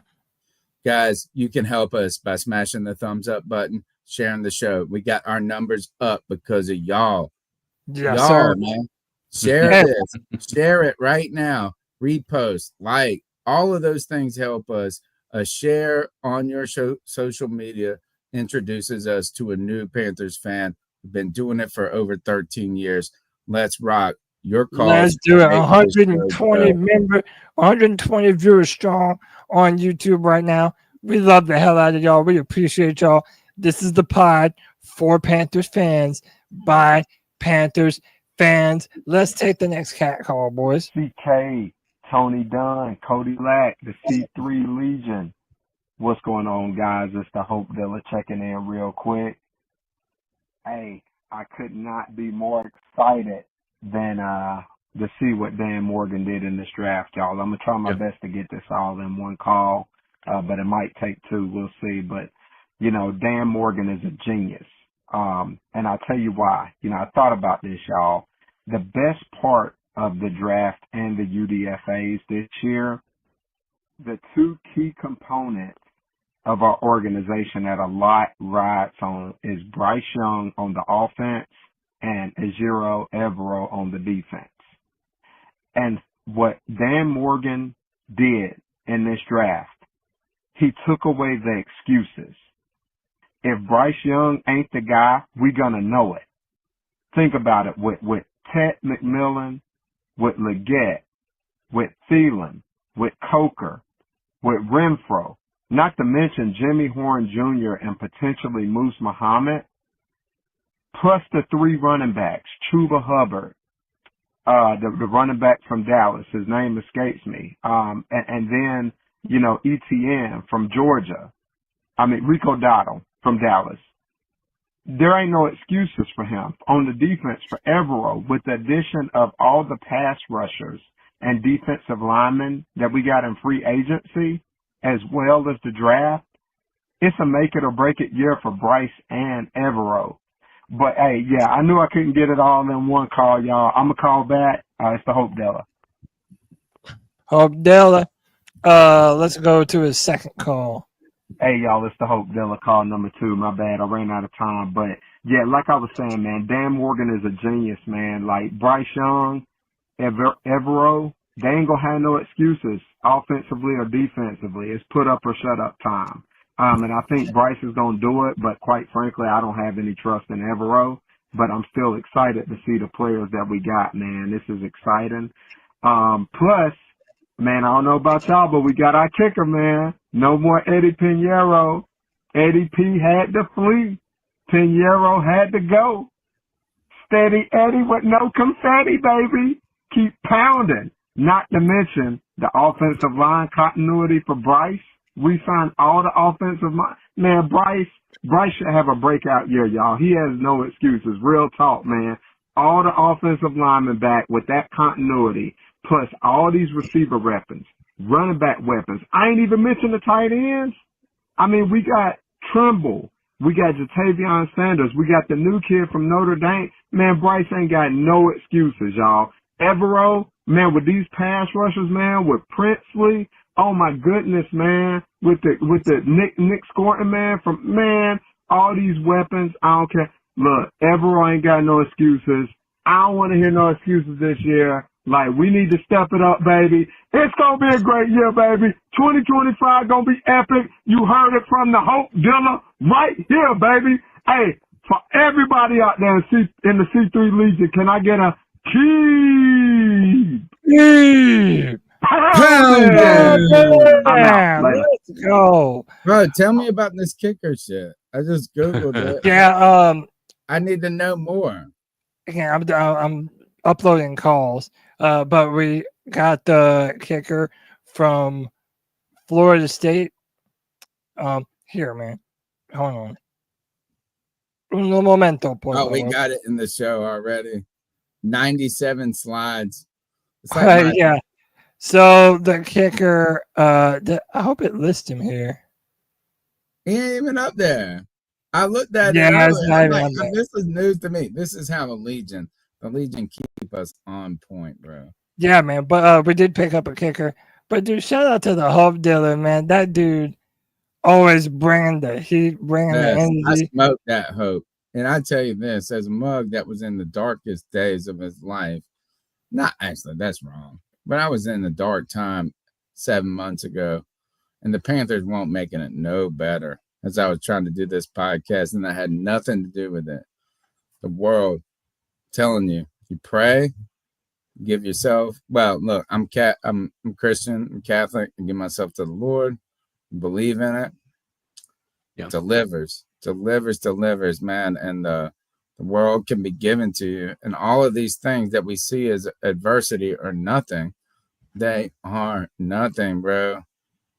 And we're so, and you know what? The brotherhood of this podcast has been so important to me. The people in this podcast have been so important to me. The fact that people message me, I have, you don't know what the people in this podcast have done for me in my life that I won't say I don't know. That's not fair to say I don't know them. I know them better than I know people that I've actually met. But my boy, Nick Montero, answer the phone right away, taking care of business, going to come on vacation with me and take care of shit. Like, I mean, business, folks. Every person on this panel means more to me than you know. And every person listening to this show has been a bigger friend to this homie than you ever know. Cody Lack. Love you, brother. It's a beautiful thing, man. Love you, dude. I'm so proud of the C3 Legion. There's so many people that I consider brothers and sisters. Man. Dude, we love these people. We love you guys. And dude, people spend more than 6 hours a week with us, bro. That's not to mention your the chat room is important. Dude, the chat rooms, the spaces that the boys are always doing. Dude, there is no Panther fan community like the C3 Panther fan community, boys. I don't even have to compare it. All I know is this. My life has been a mess in one way and a gift in another way. Yeah. Right? Like, I mean, like in one way you're looking at it as like, oh, it's fucking awful. in another way, it turns out to be a gift. But I will tell a story about this show. Greg the Bat Daddy, the Stat Daddy, I don't want to he lost his wife in a car accident last year. He did. It was the most tragic event you could ever imagine. But just a year before that, I've been hanging out with Greg, and he had been my brother. Like, we've been hanging out on this show. We've been great friends. And we went to that training camp 2 years ago, and it was the first time we ever met each other in person, bro. But we were simpatico brothers, man. Right? It's really, when you look at how social media or politics or whatever divides, I don't know. I don't really know what I'm getting at. Religion brings people together. Unlike the politics. We just be dabbing up, hugging up, and loving up, and all we got to do is fuck the Saints. Fuck the Saints. Fuck the Falcons. You already know what it is, baby. Yeah, exactly. Man, it's real. It's real, man. And when it's strange, dude. It's so strange that through the internet, it's like I hate the internet, and then I love it for this reason. So, Greg, love you. Joe, rest in peace. Think about that. Joe Riolano. The whole thing is built on that. Joe Riolano. So let's go. Let's go. Smash that thumbs up button. Be a part of our community. Be a part of that family, man. Cody, we got another call. I know we got a bunch because dude, hey Tony, do you think we have a big show tonight? I literally just uploaded 7 more calls. Let's go. Let's just go. Call. 7 more. And we're not even done. We haven't even gotten to Trevor Etienne. Dude, you got 78 slides. It's time to go. Call. We'll go. We bring the fire for the C3 Legion, baby. Let's get it. What's up, C3? It's Lucas from Forest City. What's up, Luke? I just wanted to give a shout out to my Carolina Panthers for having an awesome draft. T-Mac in the first round. We needed a wide receiver because Xavier Leggette's not going to get it done. Then we got some defense all throughout the draft. We got a big old boy from Texas A&M, some SEC domination. Then we got some boys from Ole Miss. Then we got we got a player from Colorado. I'm not a Deion Sanders fan, but I will respect Deion Sanders is a great football player, and he knows his football. So hopefully that young man learned something from Colorado. And then in our undrafted players, we got the son of Musa Muhammad III, a legend in the Carolina Panthers franchise. And we got one of the greatest Clemson Tigers ever, Hunter Renfrow, from Myrtle Beach, South Carolina. Oh. And I don't know if y'all know, Clemson is the greatest college football program ever. So I need my soundboard. Overblown by this draft, and I just can't wait for football season, y'all. Keep pounding, go Panthers! That's your call, Cody. Let's go win this division and get back in the playoffs, boys. Yeah. Filter over it. Debo's face. Yeah. My ex-wife's skin. Yeah. His name is Dabo. Fucking get correct. Debo. Okay? Dabo. Hey, you're looking at the head coach of the very best college in all the South Carolinas and the national championship winning football coach and a football legend in Hunter Renfrow. Is a Carolina Panther, baby. Right. We're happy about him. We didn't draft no Carolina, no Clemson player.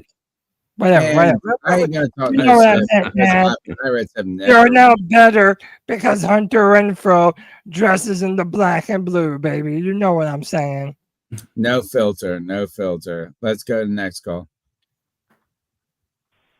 What's good, C3? This is D, and I'm trying to get in my cat call. Just 3 days removed from the 2025 NFL Draft. I talked for about 13 hours about the NFL Draft, and I'm sure I'll talk some more about it Friday. But tonight, I want to talk about something that sometimes we take for granted, a special a skill called listening. Anyone can blurt out an opinion, and I understand that's much of what a cat call could be. But to be the longest running Panthers podcast on the internet, you must be willing to listen. Not only to the opinion itself, but to the values, beliefs, and experiences tied into it. This will give you a greater understanding of not only the opinion, but to the person or the fan as well. If we were in the car, on the way to a Panthers game, would we sit in silence because you were a blue jersey and I chose to wear black? Listening leads to conversations, and yelling your opinions at each other is simply an argument. And I do understand that strong opinions can certainly equate to good podcasting, but malleable opinions can equal to great conversations. And the ability to take in others' views and values and change their own outputs is a trait to be desired. Listening is akin to learning. And to learn and better ourselves is what we were put here to do. The ability to learn through others without having the experience yourself is a fantastic gift, especially if the lessons learned were from a negative experience. Just because you listened to another's opinion doesn't serve as an endorsement, but rather it's a common courtesy. Listening to an opinion isn't an affirmation, nor even a nod to a justification. Listening is simply a small stepping stone on the long pathway of friendship. And I certainly do appreciate all my friends here at C3, because here at C3, it's where the fans matter. Love you, D's. We love to listen. I feel like he should be a guest speaker in my class every time. I'm like, hey, welcome to this class. I'm trying to do my best. I'm really coaching you up, I'm doing skills. Let me get you with these ill skills. I do love that. Part of the reason why we do this, man, is the pod. We do this main show here. It's you, CK, me, but this is also for the fans.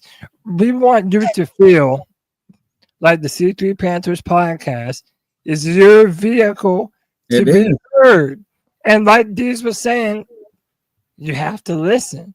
And we listen to everyone who has a Panthers opinion, man. That's what this is all about. So I don't tell you, we've never, what was it? I used to have a we don't tell people how to fan. Right? We don't tell how people, I'm not an expert. I'm not a football expert. I'm an expert football fan. And that is this. Look, I just been getting up here and talking to my homies for 13, 14 years. That's what we do. And you are welcome to join it. And guess what? You probably know way more than I do. Let's go. Let's go. I want to hear it. Cody, let's take another call. Yeah, man. Let's take 2 more and then we'll jump back into our show. To the 97. Yo, it's Luke from Fort Myers. What up, Luke? Oh, Lou, again. Now he's going to be like, I love Tet McMillan. For the people that didn't want Tet, I understand. Hear me out. I understand. You are him. Talking about Luke Kuechly and Thomas Davis, bro. Julius Peppers, that shit brought a tear to my eye, dog. He understands the culture of the defense. But this is what I need y'all to understand. For the people that wanted a T. Higgins, for the people that wanted a Garrett Wilson, a Devontae Adams, who else? Like a Justin Jefferson and Jamar Chase. Those type of NFL wide receivers you're going to go sign is going to cost big bucks. And when I drafted Tet, I screamed out no. But in the end, I really thought about it. It's not a bad pick. Which is a ridiculous fucking retarded ass pick with Trevor Etienne. But that's a conversation for another time.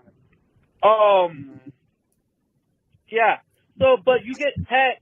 If he becomes a superstar potential the next Jamar Chase, Justin Jefferson, or whatever with noodle arm throwing to him. Sorry, Bryce Young. Oh, he stayed Until consistent, didn't he? fucking launch an 80-yard ball, I'm not going to fucking call you nothing but noodle arm until then. But Ted could be one of those type of caliber players, and you'll have him for 5 years.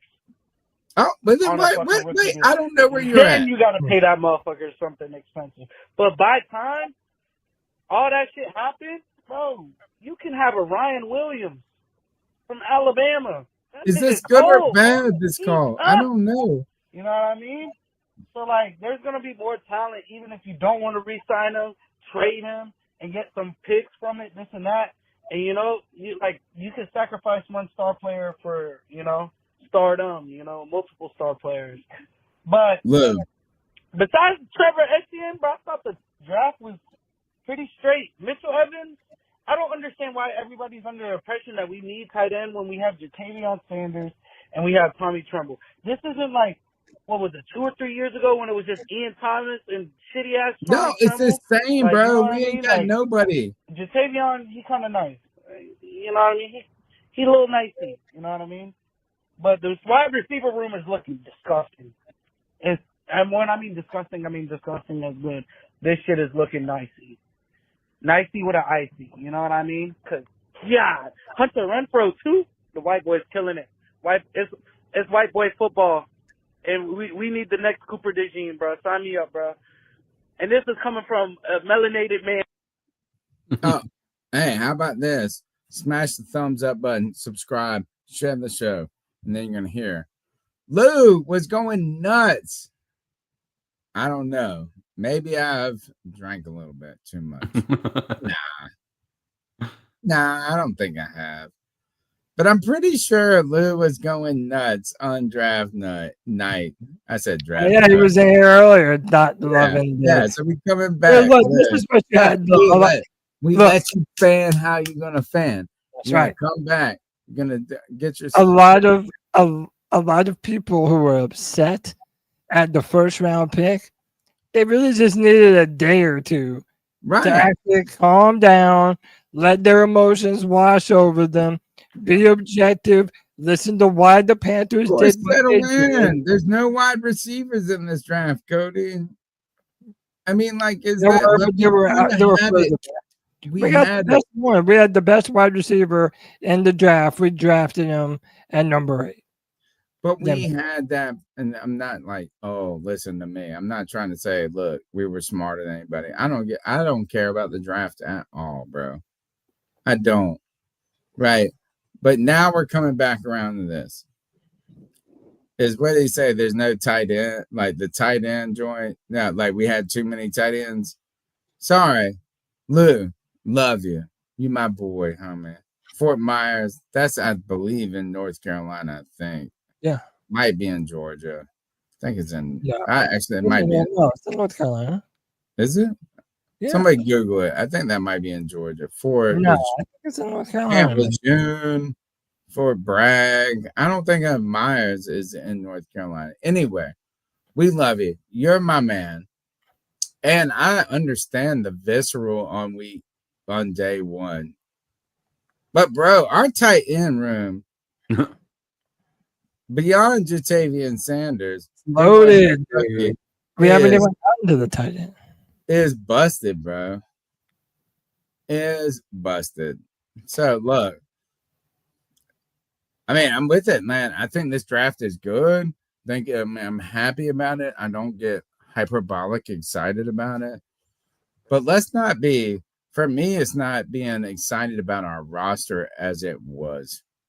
So when we get a draft pick and we pick a tight end, we pick a wide receiver, it's not a referendum of what our room was. And I tell you, we had Tommy Tremble, Jatavion Sanders, and Jake Matthews. Yeah. Sorry. I ain't giving no credence. I mean, look, do I want Tommy Tremble? Am I rooting against him? Nope. I like Jake Matthews. Yep. But guess what? I ain't rolling with these homies. I've always been a fan. Come on. I've always been a fan of Tommy Tremble, but I think his days are numbered. I think Deion Sanders is going to do wonders in this offense, and Maybe. I like the tight end that we drafted a little bit later that we're going to get to. Would it be silly to not deal with it? Well, That's also what I'm saying, is you might like Tommy Tremble. We might expect Jatavian Sanders to be good, but to just rely on that, homie. And we filled all those needs too. Like we literally got a little bit of everything that we were looking to get in the draft. Tight end, got that. Edge, got that. Defensive tackle, got that. 2 wide receivers, bro. Let's take another. Maybe I would say this. Maybe I would say is sacrifice the tight end draft pick and go after one in free agency who is a I disagree with you. No, not like a high end one, just a I know, but I'm saying the guy that we drafted, I feel like is a way better pick than whatever was available in the free agent market, and we're gonna get to him. But let's take one more call and let's get back into the show and show you the rest of these draft picks, because we still have to get to some really good players that we have to draft. Yo, my C3 family, Sanford, North Carolina. Shout out to the great Tony Dunn, to the homie Cody Lack, the CK Code Dissel, to my brother from another mother Cole, my brother from another mother D's, and the whole C3 Legion. We just had such a beautiful weekend. We acquired so many types of dogs, so many weapons for BY9. Additions to the defense that should help stop the run and take us from being a historically bad defense to maybe a middle of the pack or better if we get the cohesion that we need. At McMillan, I wasn't 100% that was the guy we was going to draft. I didn't think that he would fall to us, but he did. So I'm thankful that you are a Carolina Panther. I'm happy for Nic Scourton. I'm happy for Princeley and Etienne and all those guys. But who I was excited the most about is that Jimmy Horn Jr. Because, see, we're going to be able to use him and elevate him in ways that we haven't been able to do. We wanted to do it with Smith Morissette. We tried to do it with the buddy escape LaVisca Chenault. We tried all those things. Now we got a young dog. He was under the Deion camp, and I think it's going to be a beautiful thing for every single one of us. But like right now, everybody should just be happy and getting ready for the work that's about to be put in. And if you ain't with us now, you ain't welcome to the parade. Pounding D-Money. You know we love you, bro. Tony, let's jump back into this show, man. Because then the Carolina Panthers in the 4th round said, you know what? We're not done adding to the running back room. This is something, this is something that we thought might not happen because last year in the 2nd round, we took one Jonathan Brooks. But we decided to double up, get another running back on the team. Man, I almost feel like it is a Clemson player just because his brother is so legendary. Legendary Clemson running back Travis Etienne has a younger brother named Trevor Etienne. And, bro, let me tell you, when you look at what he can do, I see so much of his brother in his play style. This dude can do it all. He can catch passes out of the backfield, but look at the vision. The ability to not go down upon first contact with defenders draped all over him. Good contact balance. You see the jump cut, the ability to hurdle, lower his shoulder, and get mean and aggressive. The dude finds the hole and hits it with a vengeance. And you even see that Alvin Kamara style, where even if you tackle him, he's probably just going to bounce right off of you and keep on running. The vision is absurd. I think that we have a ton of potential to be such a dangerous run team with the addition of Travis Etienne. You see the runaway speed. He can leave people behind him, catches passes. The dude is just dynamic. There's no other way to put it. I love this pick. To me, this is probably our most underrated pick. Great value, great future potential, and a great addition to the running back room. Boys, what did you make of Trevor Etienne?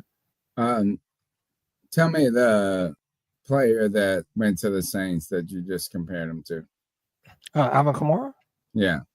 Well, Alvin Kamara was a 3rd round pick, I believe, and a 6th round pick in my fantasy football draft, and kind of washed out in talent leagues in fantasy football. Right? Dude, this guy's on a team that has so many. He went from Florida to Georgia. Right? I mean, it's kind of washed out by his name and this and that. But look, you're looking at a guy who has great speed, great balance. If anything, I would say this is, I think this shows that Dan Morgan has big balls, bro. Yeah, he knew how to navigate after this. Jonathan, what was it? Jonathan Taylor? No, not Jonathan Brooks. Jonathan you mean last Brooks. year? Yeah. Last year, coming off an injury, right? You're going after a running back semi-early here. I like it. I like this. I like the idea that running backs matter. They can matter. You do. But once you get past the 3rd round, 4th round, this guy can be. I think he can be dynamic. I think he can be his brother, little brother attitude. He's everything we want. I like how. I think that Dan Morgan told us this. I wasn't wrong. I just got an injury.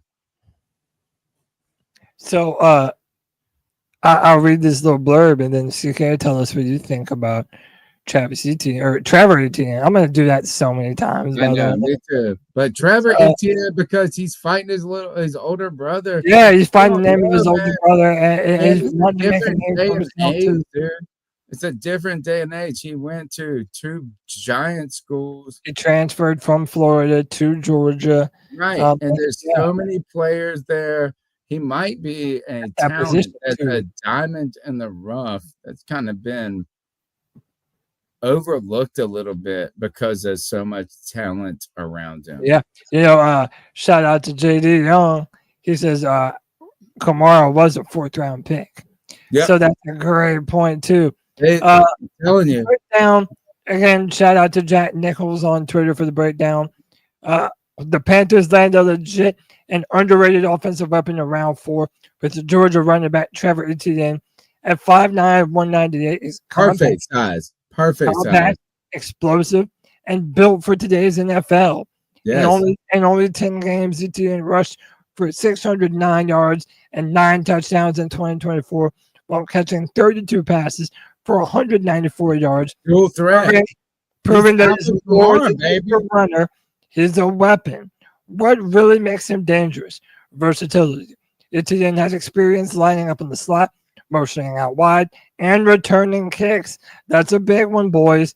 He averaged 22.5 yards per kick return in college, and with Carolina needing juice in the return game, he could see early reps on special teams. He's easy to put into the field and come away with results in a variety of ways. This is a player who scored 3 touchdowns versus number 1 ranked Texas and went for 94 yards and 2 touchdowns in the SEC title match. He shines when the lights are brightest. Not everyone's favorite pick, but with his elusive burst and soft hands, he will prove himself to be more valuable to the Panthers. Jet sweeps, swing passes, outside zone, receptions, route running, Etienne fits it all. Some of his comparisons are his older brother Travis Etienne, Tajay Spears, and Devon Achane, who's been tearing up the NFL for the Dolphins. I love this pick. Probably the most underrated pick in the draft. I really do feel that way, man. Look, you gotta get an Alvin Kamara, baby. think about the draft that you have celebrated more than any draft in the last 10 years. The 2017 Saints draft. Yeah. Like you get that. And I don't know if he's going to be that. I hope he can be. Right. But you got to get a player that hits in the fourth. That's regarded as a first. And I love this. I love this is that while we're sitting there going, oh, the running back position overvalued, blah, blah, blah, right? We went heavy in it last year and it didn't work. He's not strayed. He's not strayed from what he wants to do. He saw a baller. I think this could be a gem. Cody, what do we got next? Yeah, man. So listen, we all knew that safety depth was a problem. We needed more depth in that safety room. We went out and got Trevor Etienne, but we needed a young baller. And I do believe that the Carolina Panthers got exactly that. Also in round 4 at pick 122, the hard-hitting Ohio State safety, Lathan Ransom. This dude is a hitter, to put it mildly. This dude is a run-stuffing monster. And I'm going to play some of these clips. And look at the ferocity with which Lathan Ransom lays the wood on these boys. So it's a 3-score game. Fills the hole. And he has a receiver. A transfer from Oregon State. What a play in the backfield by Lathan Ransom. They said the dude is a run defending nightmare. This dude is a hunter.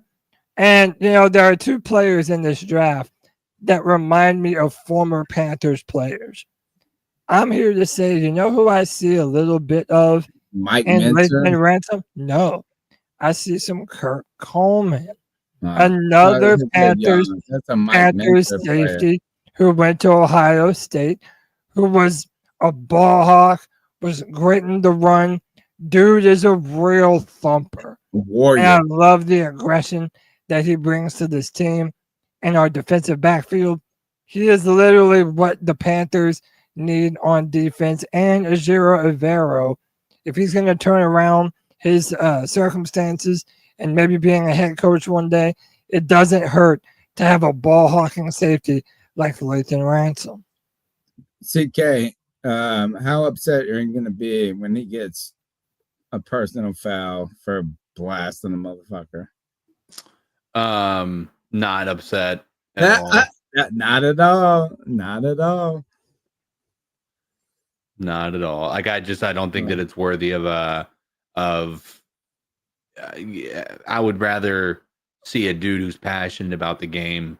Now, if it looks like he's turning into a dirty player, you know, obviously, you know, I'm not interested in that type of a player. But I'm looking at somebody whose goal is to stop the person carrying the football, and that's something that I felt like we were missing a little bit last year. I'm not saying these guys weren't trying to tackle, but they clearly weren't being very successful in doing so. Let's do it. Let's thump, bro. We do remember when we were being compared, our rivalry was with the Seattle Seahawks, and games were 15 to 12, and mugs were thumping. We need some thumpers back there, baby. Yeah, Let's do. Go. We got a guy that strong safety, no question about what his position is. So a little bit more about him. 6 foot, 206 pounds, plays with an enforcer mentality, physical strikes on contact, matchup ability versus tight ends, can patrol the underneath zones as a curl hook defender, top down from quarters / deep half, and core 4 special teams skill set. When we selected him, also know that he had a 93.7 run defense grade in 2024, first amongst all defenders. Yeah. So if you are trying to stop the run and be aggressive on that second level, Lathan Ransom goes a long way towards doing just that, man. We talked about strengthening the center, and this helps us strengthen the center. I'm telling you, a strong safety thumping in the middle helps a lot. What do we got next? Yeah, man. Give me 1 second to make sure I've got all the clips that I need. Let's take another call.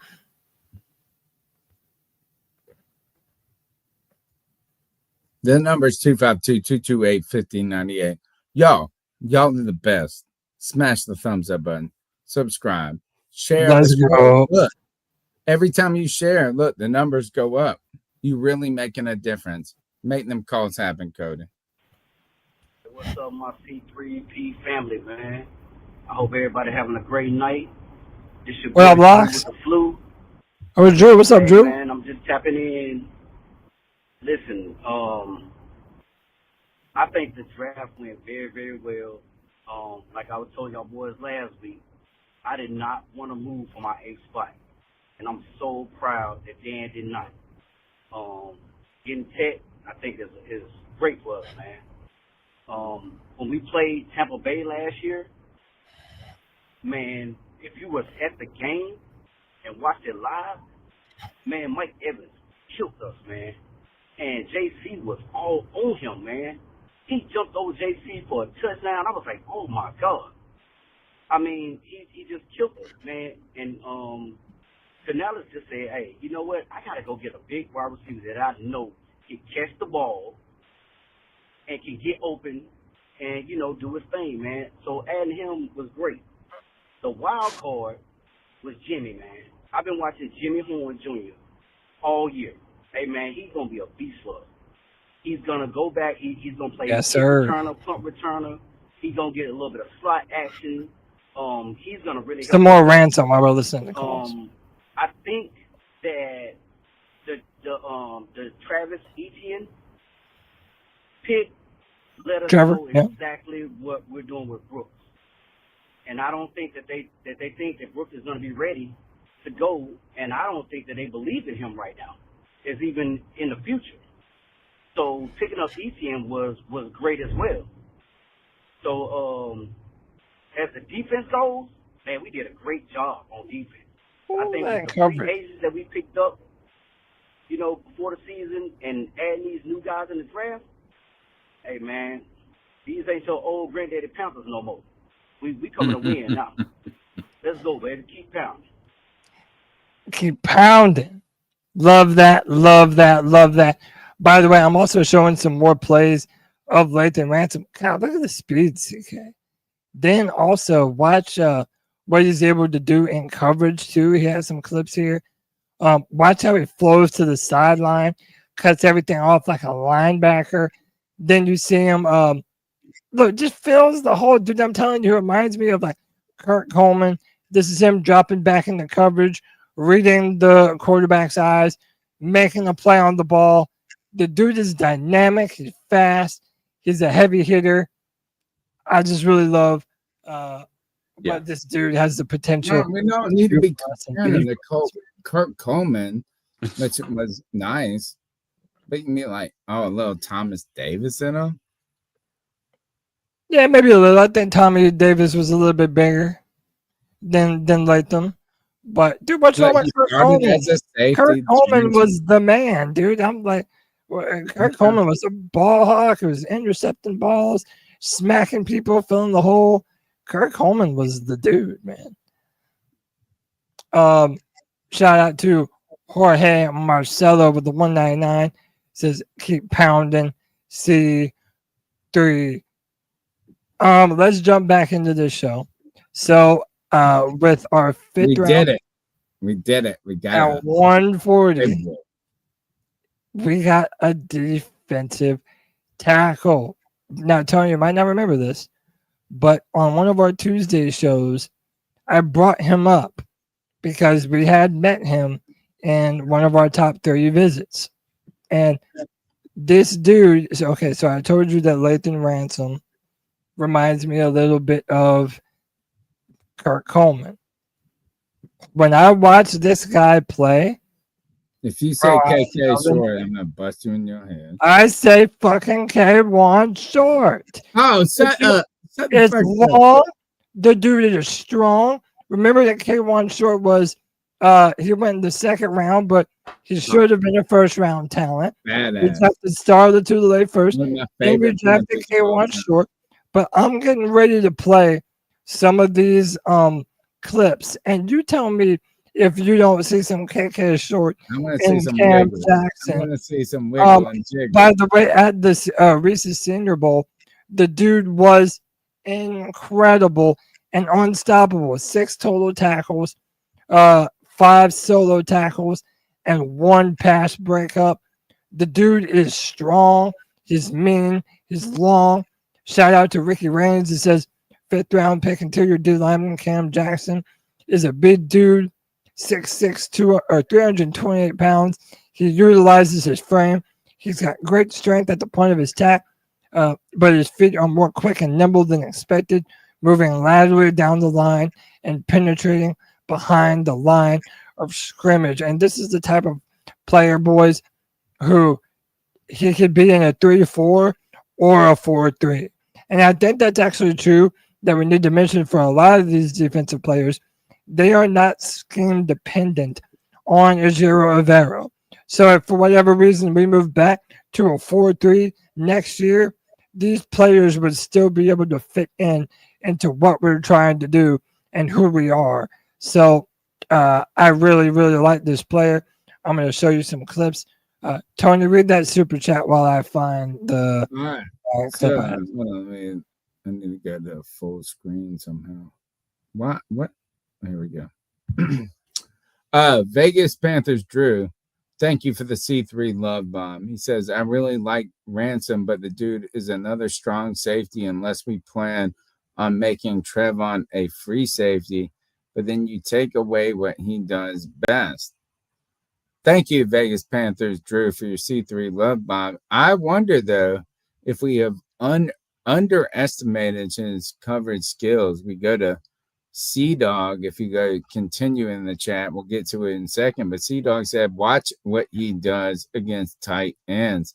That's what C-Dog 1993, advocate, Panthers, C3, bro, a brother among brothers, says Ransom can cover tight ends. Watch the film. I think one thing I will say this is that you get, and look, I'm not saying he's going to be great. I don't know. But we get so locked into the draft coverage of what guys are good at, what they're good at, and what they can do, what they can't do. You got a guy who's a thumper who can get down in there and can do his business. But did they draft him because he was slow, because he wasn't agile? I don't know if they drafted him to be a over coverage player only, but I don't think they think of him as a liability. They drafted Thomas Davis as a safety, moved him to linebacker. I don't think they're doing with Ransom. I think we got the King's ransom with Ransom. But I want to tell you this. If you're going to play and compare a guy to K1 Short, you best be coming correct. And one thing I will say about K1, nobody knew who K1 was. Nobody knew who K1 was when he was in the second round. But we drafted Star. Everybody, if we were doing the same show right now, we flipped. People be flipping. We got 2 defensive tackles back to back. And Star showed, Star was a man. These 2 guys made an impact quicker than anybody expected. KK, bro, had 3 years of just being a dominant. He was close to being what Chris Jones is now. Yeah. Kind of a Chris Jones player before Chris Jones was the guy. Maybe not that elite. But let me tell you, if you're going to compare this dude to KK, you might be busting his stock for me already, Cody, because he got he got some big shoes to live to. Well, how about this? He is a bigger man than K1 Short. Yeah, he's 3 inches bigger and he's 3 inches bigger and is about 50 pounds heavier. So I'm gonna play. That's a lot. Dude, so that Carolina Short was about Carolina Short was about 280, 285. But this guy is 6'6", 330 pounds. And I'll be damned if his film doesn't show it. Look at this dude, boys. Look how impressive. Number 99. Not what he's there is 10. Oh, but look at him, dude. He's bigger. Look at who he's playing against. Hold on. First dude. play, he had no chance. Hold on. Now we're talking about Tennessee. Look how long and aggressive he can just put this guy beside Derek Brown. And yes, put this guy beside Derek Brown. But also he's able to fill the gaps, and he has excellent gap awareness. Look how he's able to move those dudes, get into the backfield. The dude is fast. He has a never-ending motor, and his arms are longer than everyone else. When you watch his film, you see a guy that has the potential to be a dominant force. He's not just some run-of-the-mill fifth-round pick. They love his potential. And imagine I don't think he's a KK comparison. I think he's a nose guard. What bro. does he do? No. What does he do? Derek Brown, what bro. does Short do that Cam Jackson doesn't? He's bigger, longer, stronger. He don't move his He feet shoots like in the KK. gap. He has much more of a better athletic profile than K1 Short did. Oh my goodness. Yeah, absolutely. He's a bigger. Was a dancing bear, bro. Yeah, so is this. Don't shit on my boy KK. He was a No, you're not even watching the clips. Look how fast this watching dude is able to shoot the gaps and disengage with multiple defenders on him.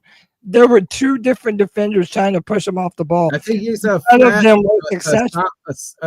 fattier KK, which isn't a bad thing, right? Strong. I think he's stronger. Like it doesn't mean that like KK was kind of a pass rushing defensive tackle. Yeah, he has a ton. But maybe you got a little of both. You put two guys like Derek Brown. You put a Derek Brown and a Derek Brown light beside him. I call him Derek Brown light. That's what I look at and I see.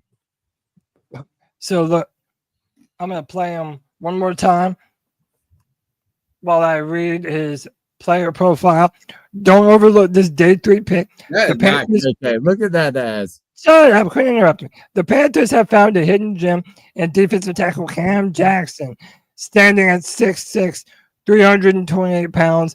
The Florida product is a mountain in the middle with incredibly nimble feet for his size. In 2024, Jackson totaled 37 tackles, 4 tackle for loss, 2.5 sacks, showcasing flashes of disruptive interior power. His tape shows a guy who can two-gap, absorb double teams, and even shoot gaps when asked. He's raw, but there is real upside. As a rotational defensive tackle, he can be groomed to handle early down run stuffing while developing as a pocket passer as a pocket pusher on passing downs. Has the potential to be an absolute force in the trenches. Don't be surprised if Carolina uses him in odd fronts as a nose or a short yardage set to enter the line. This is a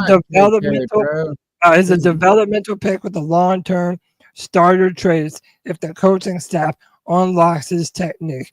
Remember, Derek Brown. That's what he is. He's more Derek Brown than he is KK. I disagree with you. Look at that butt, I man. think his arms and his ability to disengage. To me, Derek Brown can go through you, and so can this dude. But his arms are so long. I'm telling you, physically, KK was sneaky fast. Physically, he reminds me of a Chris Jones. Okay. Okay, but that's not KK. That's more Derek Brown. What we got next? Also, super nimble for his size. Dan finding them dog. Shout out to my boy C-Dog says K1 Short wasn't 6'6". Again, that's part of the thing that I'm saying, Tony. This dude is very raw, but his physical and athletic potential could be. I got no problem with him, dude. I'm all about it, dude. But I think he's more Derek Brown than he is KK. But dude, either way, that's a good fucking problem to have, right? Yes, If it's yes. Derek I mean, Brown, I think this is and, like, KK was sneaky. He was sneaky, big, and fast.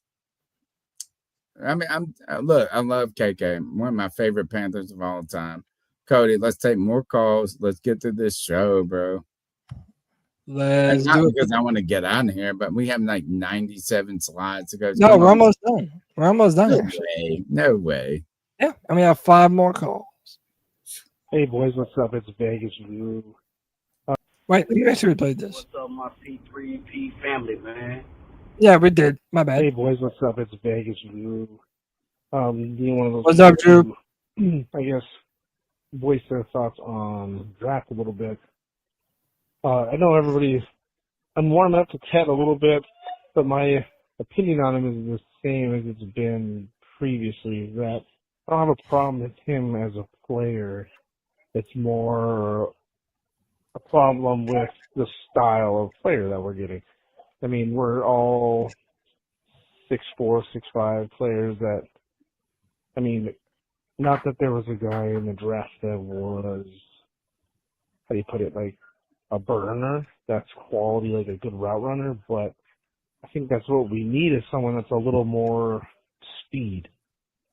Now, I think Ket automatically becomes our number one, like skills-wise, but I just feel like he was redundant. Just like, we can't play him, like, I don't know. Him, Coker, and XL aren't all going to be on the field at the same time. Honestly, I almost feel like XL is pushing down the line because I'd rather play Coker. I think Coker's a better polished route runner. Obviously, he has the speed, does XL, but anyways. Another thing, just wasn't a big fan of the Etienne draft pick. Not that we don't like him as a running back. I just didn't like him at that position. I think if we draft him in the 6th, better deal. I think we kind of overdrafted him.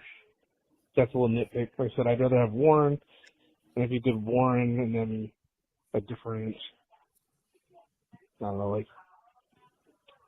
offensive lineman instead of Etienne, then I'd be a lot more excited. But that's me. Like, what the hell do I know? Just a fan. Appreciate you guys. Keep pounding. Ready for the season. Keep pounding, brother. Let's take another one. Good evening, my brothers. It's the best from the West. It's your friend Nick out here in Seattle. What a fine draft we had. I mean, walking away, we checked all the boxes. Well, almost all the boxes, boys. I didn't get to see the live show, but I bet y'all were freaking out when we took pet number 8. I'm not going to lie. I let out a Darth Vader style. No! But, I mean, basically seeing what we've done the rest of the draft, it appeased me quite a bit. Picking up Scourton and Umanmielen in the 2nd and 3rd back-to-back. I mean, 2 first-team all-SEC pass rushers coming to Carolina. That's awesome. I mean, I'll be shocked if Jadeveon Clowney is still on the team come September because he's essentially expendable now. And the rest of the way down, we looked pretty good. The only pick that I'm kind of scratching my head about is taking Etienne in the 4th because, like, we still need a ball-hawking safety. Like, don't get me wrong, Lathan Ransom, that boy's nasty. I mean, he be laying the wood, pause. But he plays the exact same ball as Morrig, so we need that free safety. Watts was there, man. I was hoping they took him, but then they took Etienne. And then the Falcons, those effing Falcons took everybody I wanted the Panthers to take.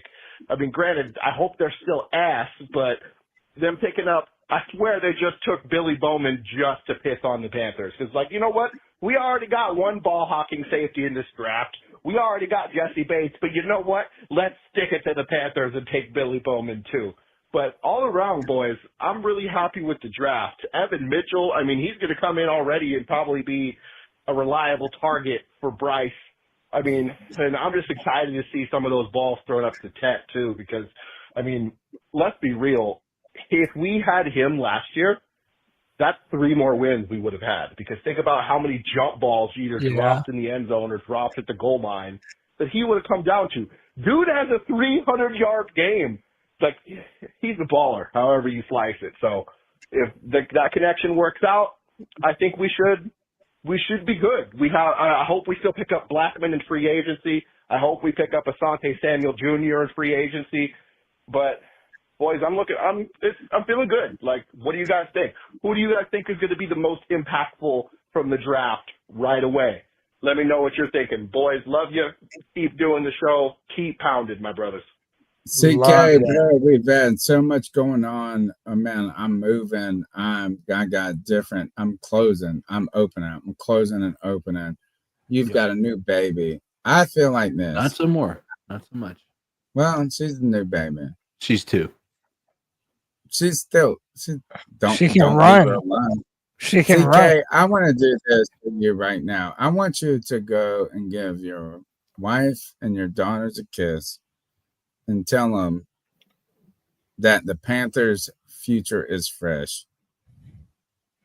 If you need to rock on out here, brother, I'm ready for you, man. We got this, homie. Go. We got you. No, man, I'm good. They're all asleep. Okay. He's like, he's all asleep. He was asleep too. I was watching his. You trying to get rid of you thought he was No, I was trying to give him an out, but it's all right. Well, ice up. He went. All right. How many more calls we gotta go? Let's rock to him. Do we hear hey this? Boys, what's up? It's Vegas Drew. Being one of those people to, I guess, voice their thoughts on draft a little bit. I know I'm warming up to Ted a little bit, but my opinion on him is the same as it's been previously. That I don't have a problem with him as a player. It's more We didn't hear this. a problem with the style of player that we're getting. I mean, we're all I haven't heard this 6'4", one. 6'5" players that, I mean, Oh. not that there was a guy in the draft that was I'm so sad they're all 6'4", 6'5". like a burner that's quality, like a good route runner, but I think that's what we need is someone that's a little more Oh, he's talking about Tet. Now I think Tet automatically becomes our number one, like skills wise. But I just feel like he was redundant. Just like, we can't play him, like, I don't know. Him, Coker, and XL are all going to be on the field at the same time. Honestly, I almost feel like XL is pushing down the line because not XL pushing down, bro. A better polished route runner. Obviously, he has the speed, does XL. But anyways, the other thing, just generally wasn't a big fan of the Etienne draft pick. Not that we don't like him as a running back. I just didn't like him. People didn't seem to like the Etienne. We drafted him in the 6th. I think it's because we got burnt last year. I think we kind of we doubled down. Yeah, but it's a 4th rounder. That's a little nitpick. Like I said, I'd rather have Warren. And if you did Warren and then... I think it's just a lot of assumption. I think we did hear that one, by the way. All right, let me say this about let's go to the next call. But before we do that, I don't think this puts a lot of pressure on the wide receiver room. I think this lightens pressure on the wide receiver room. I think when it comes to Coker, that we are 2 fan favorites of him. I think we're a little too, we like him. The story he had a bigger he had a good player 3. You know what I'm saying? Like, and I'm not saying he's not going to be a player. I'm not saying he's not going to be that.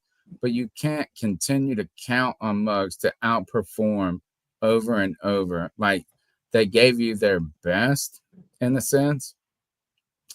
But I think it's unwise to believe that you're going to be like, we got Coker, XL, and that's a lock. I think you allow Coker to become a star accidentally. Accidentally become a star. You allow XL to grow into his role. I think this really lightens the load on a lot of guys. And I don't think it makes the question marks of what the wide receiver room is that incredible. I think you put the Tet offensive at number 1. I think you put XL at number 2. And then I think you cycle the other guys at the 3 and 4 positions. You put a slot receiver in there when you want to go 4 wide receiver. I'm telling you, I think going into the season believing that Coker is a number 2 is a little bit of a up wish. You're muted, Cody, if you're talking. It's all right. I said to me, Coker, he is a number 2. But I like that we have he can be, but if you expect him to be, that's a big. No, I don't. No. I disagree with you. I think that if you were to have been given an entire year last year, you wouldn't be saying that, Tony, because what we saw from him at the end of the year, one is big and strong. One big ass. No, he has the ability to separate. People were not really able to press him at the line of scrimmage. I'm not saying he's not good, dude. He was able to come down with the ball. What I'm here to tell you, look, we can nitpick number 2, number 3. Coker is going to be a really big part of our offensive plan. This will help this. It will help him.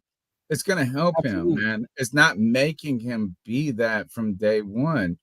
It will allow him to become that, not force him to be that. And that's the problem that we put on so many players, is that like they have an opportunity to grow into something. But if they're not that right away, I'm telling you, it's too much pressure, too much expectations. He can be a player in the league. He can be. But like expecting him to round out your wide receiver room, I think this takes off pressure on those players and allows them to be better. CK, what do you think about Jalen Coker and his potential this season? Again, I run back into the same concern I had before that you might disagree with me on, but I feel like with so many pieces in the wide receiver room, I think there is a fear involved that maybe Jalen Coker takes a step back and responsibility on this offense. Do I think he's capable of taking that number 2 role? Absolutely. Do I think that there's a chance that he falls into obscurity? 100%. I think there's going to be that chance too, and I think it's a higher chance than it was at the end of the year last year. Okay. Allow him to thrive, bro. Allow him to thrive. And remember that there are some people who think that he's better than Xavier Leggett. Okay, well, allow y'all people to continue that. Allow that. But look, that's said it right there. He said Coker is better than XL. Oh my god. All right. Well, you know what? I love Demir Bird too. I love Demir Bird. And y'all Coker's so much better than that broken ass, busted ass wide receiver. No, but these players can be very good and become great when they have the opportunity to do it in the right circumstances. And I think that this helps Coker. I think it helps him and not being like, you got to be this right away or else we're tossing you to the side. Yeah. I'm telling you, I think that this pick takes pressure off of a lot of guys in this room and allows them to make plays and then us go, oh, we got a gem. We got a gem. Does Cody. This allow for number one, does it allow for Adam Thielen to move into a slot position more so than being a primary X or Y? Number two, does this put Xavier Leggett as the number 2 opposite of Tet? Yes. And if that is in fact the case, I think that you're talking about potential of these guys developing to be really good wide receivers. So I agree with you to that point, Tony. However, I also worry that it's going to be hard for them to take Thielen from the outside. But that does leave. But they like to run him in the slot. They do, but there's a lot of conversations around Xavier Leggett taking the slot position because he is somebody that they see as being able to be versatile and in the run game, but also in the passing game. I don't know what Thielen the right is too answer is old here. to play on the outside. He's a slot receiver from the beginning. That's what I Right. think. You go Tet 1, XL 2, Thielen, and then you rotate the other players. And I think it's an opportunity for them. And I don't think I think this is going to be beneficial for all of them, man. I think it takes pressure off of Leggett. I think it takes pressure off of Coker. And then guess what? You're going to see Coker hit a 70-yard touchdown. You'll be like, oh, bitches, we knew he was awesome. But if he was out there every play, every down, you're going to be like, oh, he had 3 catches for 44 yards, and you're going to be upset. Yeah. Hey, Tony, I'm going to play this next call. Cover me for a bit, and then play them in order as you see them. I got it. Let's go. I'll play this one for you. Hey guys, listen, this is Panther Pickle. Let me tell you what. I love this draft, okay? And I'm going to tell you why. Now, I didn't even get who I wanted because I didn't want Tyrone McMillan. I got to quit calling him Tet because his mother said don't call him that. And you always listen to the mamas. You always listen to the mama. When mama said don't do this, yeah, just do it. So I call him T-Mac.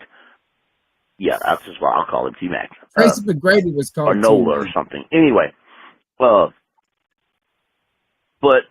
hey, Dan did real good.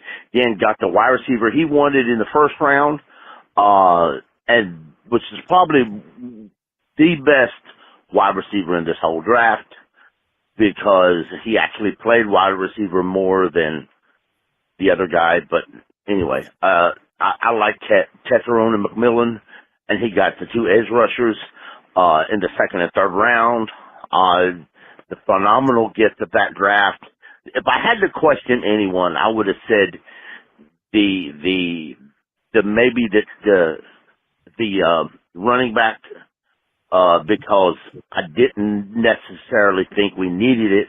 But then if you actually want to go in depth in figuring out things, and you're really going in depth doing this,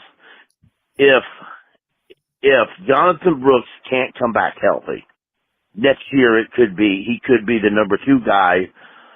Etienne could be the number 2 guy behind Chuba. Or if Brooks does come back good, the year after that, you could actually get rid of Chuba and save a bundle of money. If you felt you needed to do that, or just let Chuba play another year and his contract run out, or however the team wants to do that. But like I said, you're really going in depth with a lot of guessing and figuring, and that's just a big crap anyway. Because Trevor Etienne, along with Jimmy Horn Jr., are going to be the elite returners for us. That's a pickle guarantee. Keep pounding, y'all. And remember, C3 Legion rules. Shut the hell up. Yeah. Next call. Good evening, my brothers. It's the best from the West. It's your friend Nick out here in Seattle. We heard what a that. fine draft Wait, we had. I mean, down? Hold on. Hey, guys, listen. Hold on. Let's go. C3 Nation. No, hold on, you missed one. Hey, guys, listen. This is Panther Pickle. No, Let me tell you. I had this one.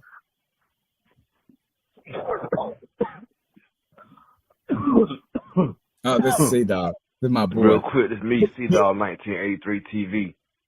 Man, I hope everybody having a great fucking day today on this good Tuesday. Yeah. Dan Morgan was motherfucking cooking in this draft. He was cooking hibachi. Shit, what, brunch? Japanese. Soul food. Chinese food. What the fuck y'all motherfuckers want? Goddamn it, he got there whipping that shit up. A la carte. You know what I'm saying? If you know what I mean. As you want it. But man, at first I didn't like our first round pick in Tech. But now looking at the tape and seeing that he is a true X receiver, I'm pretty excited about this pick, you know. And we still got Thielen. Then we got everybody. Well, I'm really not too excited about Hunter Renfrow because he didn't even play last season. But even with that being said, man, we had a monster fucking draft, man. I have not been excited for the Panthers season in a long time, man. I haven't even been excited to go get the new Madden. I'm so excited to get the new Madden. Like, man, some of my cousins been calling me. Some of my friends been texting my phone, man. It's an exciting time, man. You know, when we feel like we can actually go to the playoffs and have a winning season. You know, but man, whenever you come in here, make sure you hit the motherfucking like button. You know what I'm saying? These boys go live every Tuesday. They got the free for all every Friday. We got the game simulation during the season. You know, then they got the game recap on every Sunday. You know, make sure you like and subscribe to C3 Podcast. It is the longest running Panthers podcast on YouTube. You know, appreciate you, see. But man, I'm excited. Nobody Man. I'd I'm rather very dap excited up about than this see. defense, man. All the fucking picks we got, like, I don't know, my fucking kid on goddamn Christmas kid in the fucking candy store, man. We got that big motherfucker from Florida. He's 6'6", 3 and some change. We got Jimmy Horn at the motherfucker right there at the end. You know, he's a motherfucking dog. That's another thing. We brought a nut but goddamn junkyard motherfucking dog. That's what the fuck I got them like. I'm very excited, man. I'm very, very excited. You know what I'm saying? There's no reason we shouldn't win the division this season coming up, you know.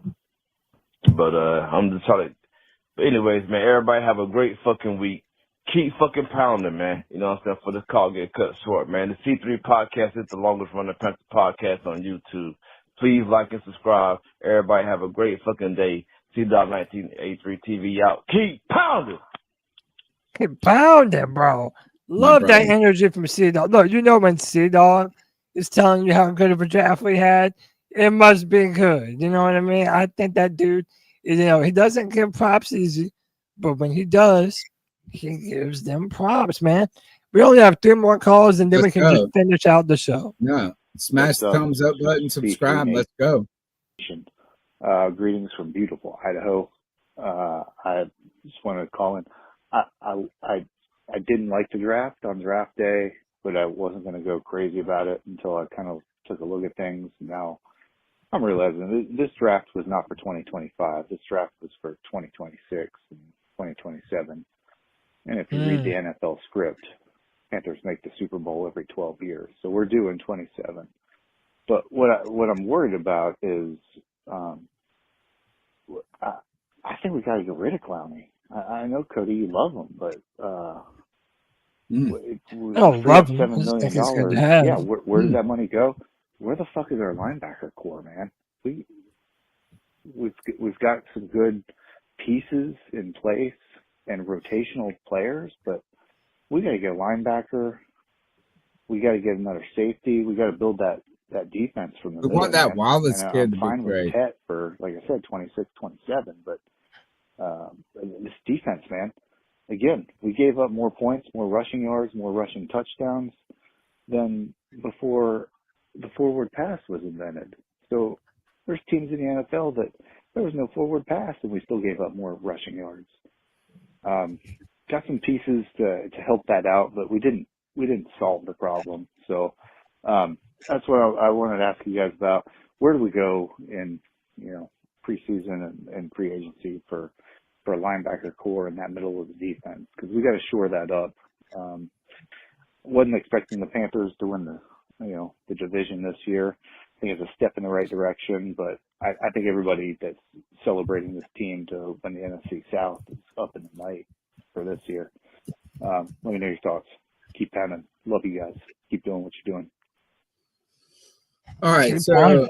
the real gist of that call is about the inability of the Panthers to stop the run, right?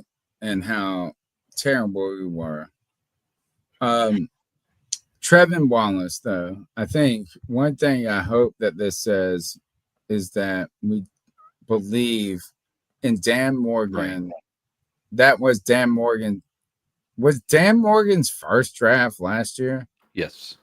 Okay, so I as the head misspoke GM, right? earlier in the show in saying that this is his first complete. So here is first full off season. So by the way, he's talking about linebacker depth. As of right now, as of this moment, our linebackers pretty much look like this. We still have Josie Jewell as right inside linebacker. Trevin Wallace as left inside linebacker. You have Claude and Sherrillis behind him. You also brought in Christian Roseboom in free agency, who I think people forget about a lot. You also brought in Patrick Jones II. He's more of an outside linebacker role. Right, yeah. But, then when you factor in Princeley, Nic Scourton, I really don't think we're talking about Wallace. We're talking about Josie Jewell here. I don't think that the call is really interested about. I think that you could do a lot worse than Wallace and Josie Jewell. Right? I hope that this says that they believe Wallace is a progressing talent. That's what I think this says. Is that Dan Morgan drafted him for a reason. Like he saw, like Dan Morgan, a linebacker, right? Like he a dog. And he was not terrible last year. It was not terrible. Right. I think we got to watch him work into a bigger role. I think Josie Jewell, good mentor, good player there. And you can't single-handedly fix everything in the draft with first picks, And I think that they're banking on that Wallace is not a busted pick, bro. That's what my heart says that Wallace is played. He's flashed. He had some mistakes, but they're not they believe that they didn't make a mistake. Am I the only one who's really excited to see what Trevor Wallace can do in his second year? I think last year we dedicated parts of our shows to him. And how good he was, how good he is. 6'3", he's fast. CK, Tony, I think he's going to be a big part of who we are going forward. Maybe in next year's draft, you draft another linebacker to pair next to him. Yeah, but for right now, I don't think anyone could have done a better job than Dan Morgan filling out the numerous holes that we have on defense. I feel like from top to bottom, he did the best he could to really fill out the depth on the defensive side of the ball. Obviously you want to do the best that you can. Everybody wants to do the best that they can, right? We don't want him to do mediocre, but I think the fact that he did not prioritize middle linebacker shows that he did not disbelieve in his intuition in the original pick. Sure.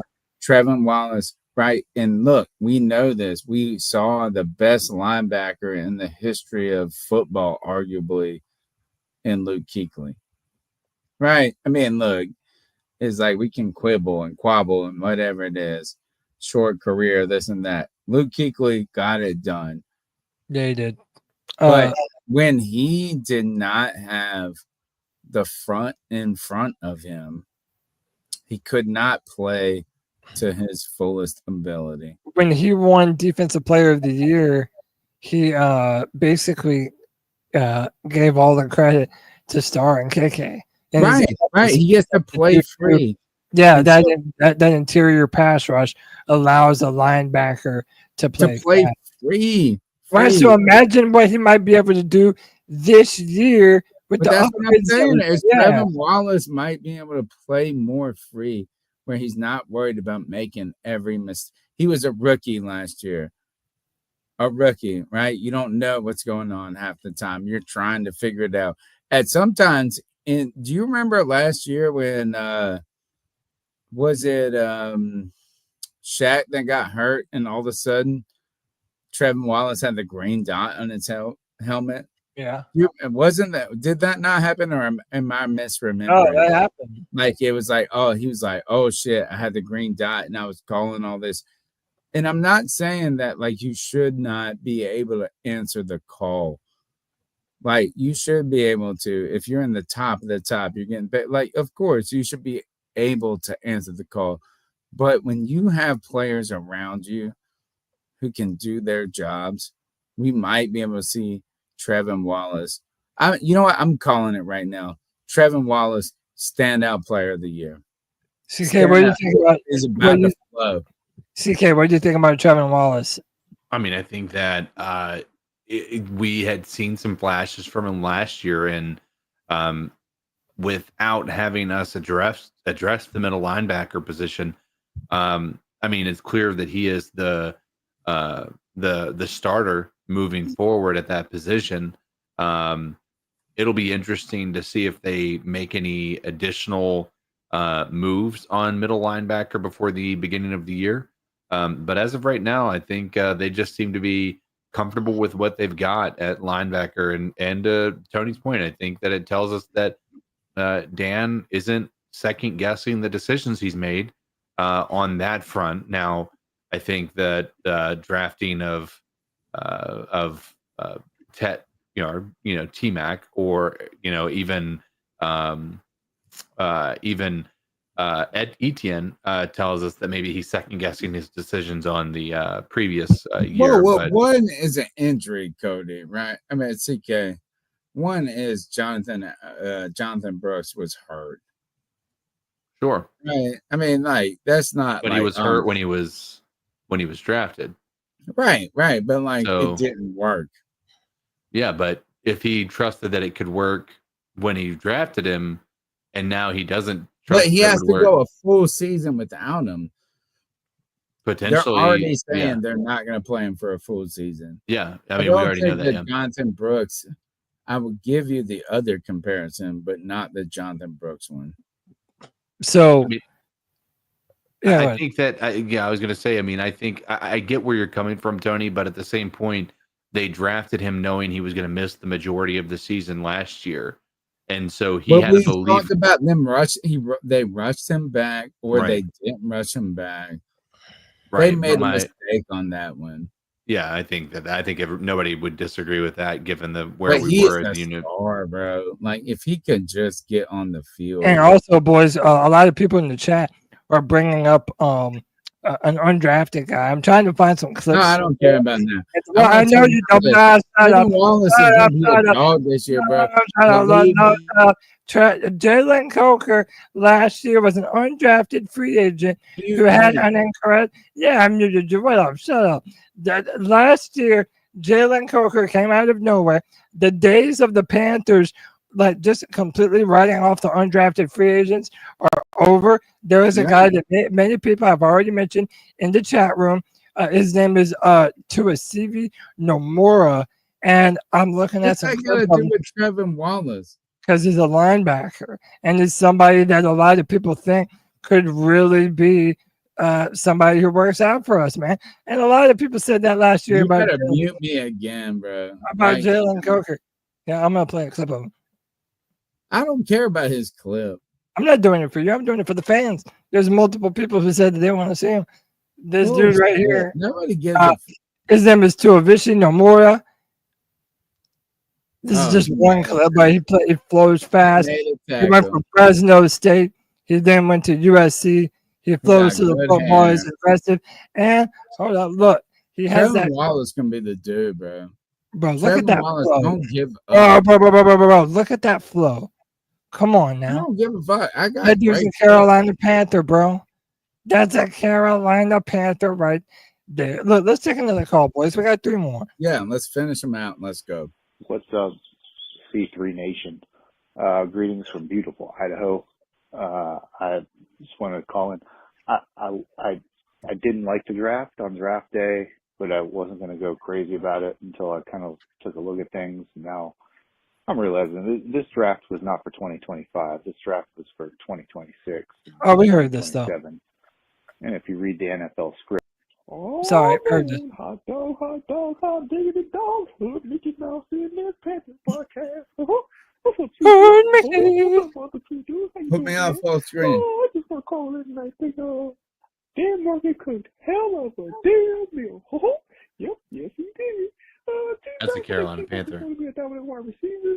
I like how they established the defenses, did what they had to do, and I really think Jimmy Horn, he's going to be more than just a punt returner. I think we might got our next year. All right, next call. You guys might want to watch out. No, you listen to Hood Nick. Don't nobody need to panic. Just let Dan cook. Let Dan cook, but this ain't season. Because he's cooking all right. Go to class, now. But with that being said, everybody keep pounding, and keep motherfucking pounding. Pounding. My bad. Hood Ricky. Boy. Look, I got a pineapple top. Shout out to Hood Mickey, my bro. Final call of the night, unless we get another one. Yo, what's good, C3? Yo, it's JD 54, Justin D. Young. What up, JD? Hey, I just calling in, give my 2 cents on the draft, man. I feel like I'm gonna say a lot of the same things other people said, so try to make it quick. But I'm loving every move that they made. I hoped this was how we would move, like just making moves that make sense. I hope that was how Morgan would address the all season, and he did just that. The free agent moves, setting everything up for the draft. Originally, I didn't want us drafting the receiver, especially with the 8th overall pick. I was more okay with it if we traded back. But seeing how everything came about, understanding the entire time that as fans, we don't see the entire picture. We don't see everything that they doing. But as time went on, it made a bit more sense. Like, why not take the best player? Like at 8, they took the best receiver, not best two-way player. No shade towards homie out of Colorado, but Nalo is the best receiver. He did that for 2 years. You take him, and then with how deep the draft was with defensive talent and just the whole 9 yards, the way they handled everything. The only knock I would have on the draft is taking Etienne in the 4th. And even that, I think I've heard other people say the same thing. Like, you can understand the reason behind them taking the running back, but maybe don't take one in the 4th. Like, I think they could have addressed the safety position or cornerback position, but other than that, like that's the biggest gripe I got. They took a young running back that has a fit to the team, a skill set that meshes well with the other 2 starting running backs. Like, how dare our organization do some heinous shit like that, right? But even more excited for what it's gonna look like when the season actually gets here. I know y'all probably share similar sentiments. Like I said, I just want to hop on, call in. But yeah, man. Hey, keep pounding. Keep pounding. Pounding. Thank you, JD. Bro, there's really not one pick in this draft that I hate. Even the people talking about Trevor Etienne. Like, dude, I'm good with it. We're already so deep at the running back position, and Jonathan Brooks is hurt. We're not deep. Yes, we are. What are you talking about? No, you have Chuba Hubbard. Now you have Chuba Hubbard. No, you have Chuba Hubbard. You have Rico Dowdle, who was a really good running back. Yeah, now you add Trevor. Now you add Trevor Etienne. By the way, don't we still have Blackshear? No, Like, we're developing. We're developing, homie. Chuba Hubbard, Rico Dowdle, Trevor Etienne. Yeah, we still have Raheem Blackshear. Lynch Adams. Blackshear, man. Like, I mean, we are deep at running back. What do you mean? He's one of us. He's one of our regular people on the stream trying to make it through it. Nah, like, let's go. I like this. I think Dan Morgan said, nah, I ain't done. I ain't. All right. But that's what I'm saying. Now that Dan Morgan did that, now we actually have real good, meaningful depth at the running back position, man. I love it. I love it. Let's see, man. Let's go to Mitchell Evans, who was our 5th round pick at 163. You know, a lot of fans, and myself included, who really wanted to draft Tyler Warren. Upon seeing this guy, this is not a bad pick, man. Now, this is somebody who a lot of people think. Now I love this. I love a lot of pick, baby. Come on. Yeah, this is your range, Tony. This is the round that you draft tight end. So you tell me what you think of this guy. This is Mitchell Evans. These are some clips of him. You see he's good catching the ball. Doing tight end things. He's a big body down the field. You can put him on the line as a blocker. Notre Dame puts out good tight ends now. You see him moving him up. That was lit. I want you to do by the way, things. That was Lathan Ransom who he was blocking against on that last play. But yeah, and they'll put him in the slot, move him downfield. He's a jump ball tight end. Do enough. A lot of people really, really like him. And then his most famous play of last season. Hold up. Get ready for the one-hander. Now we think he's the greatest. He played for the Irish? Yeah, played for the Notre Dame Fighting Irish. I would say a special prayer for him, bro. Because he's one of the good peoples in the world. Now, so, what do you want? Other than this, we did a lot of things that we needed to do in this draft, Tommy. Yeah, dude. I like his pre-draft analysis too. CK, you want to say something before I read the analysis?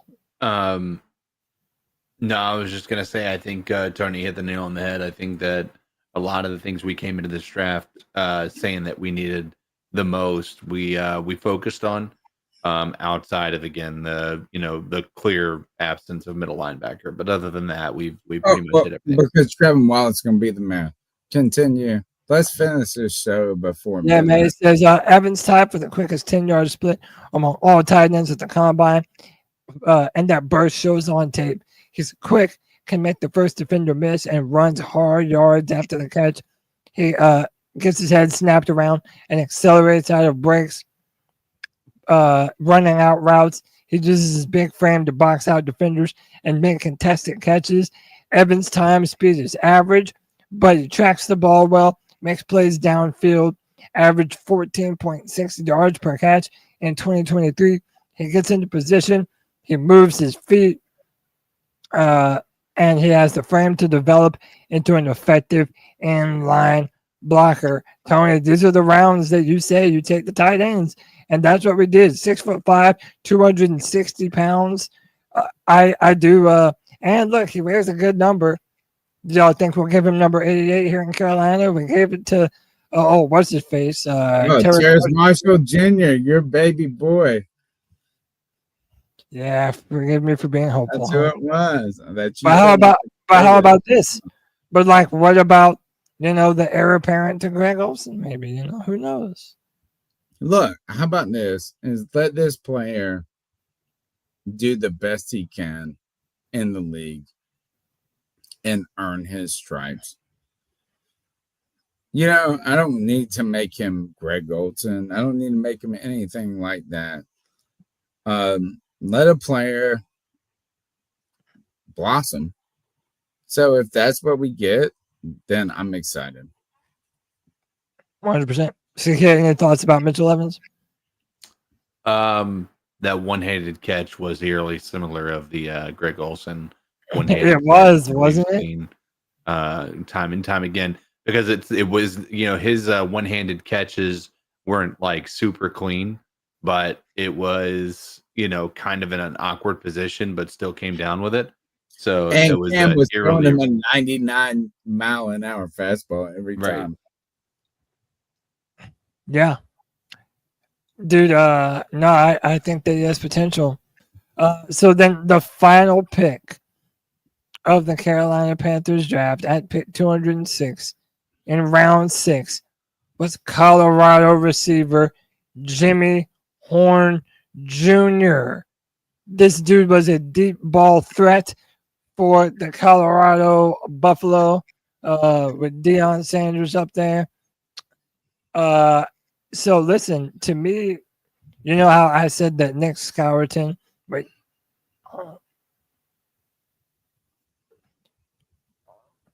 Scourton. Oh no.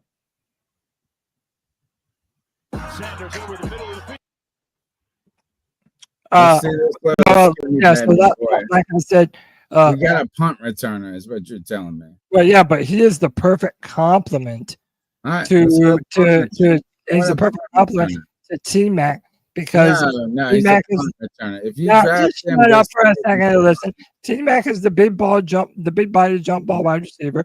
Now you have a 5'9", 180-pound guy who runs a low 4.4. Oh, and he so you want to say he has an incredible skill set. You got Brandon Cook. That's what he'll be able to do. No way. You got a punt returner, bro. No, I think he can be more. Well, he might be more. You got a punt returner. 3rd and 13, gets it out quick to Horn. On the edge, Jimmy Horn down the sidelines. Smoking it into the end zone. Agile, fast, good hands. Will he be more than a punt returner? Don't talk shit to me when I love Damiere Byrd. Yeah, Damiere Byrd fucking sucked. No, who was that other guy? Look, your little shot. Is that little Shy Smith right now? Cody, you legitimately can't say he sucked. You could just say that he was injury prone. Right. That's really all you can say about him. If you're injury prone, on the field. Dude, you fucking nutted over Terrace Marshall Jr. and Damiere Byrd did more than him. He smashed more, you know what, chickens than anything. But what I'm saying is this Shy Smith, or are they drafting him to be a special teams player? Well, I think he's special teams first. That's how I think. I think he's special teams first. And that's how he can make his name there. If you're not willing to incorporate some certain plays in your offense for him, some jet sweeps, or to be able to get the ball in his hands, that's a roster the middle of the field. That's a straight roster spot. That is the perfect type of wide receiver for Bryce. And that's so much of a roster spot, Cody. I think that he is a good compliment. He's a good punt return? Can he kick return? That's what we drafted him to be. Yes, but I think he does have potential to be more. A lot of people think that about him as well. All right. Well, so you know what? You also jacked off to Shy Smith all the time. But you're still jacking off to Damiere Byrd, who was a trash receiver. Who also gave me a happy ending. I can tell from the way you talk about him. He better have given you a couple of them. I mean, the butt touchdown, 2 touchdowns, 2 returns. Bro, he's had more touchdowns. Only claim to fame. His literal only claim to fame.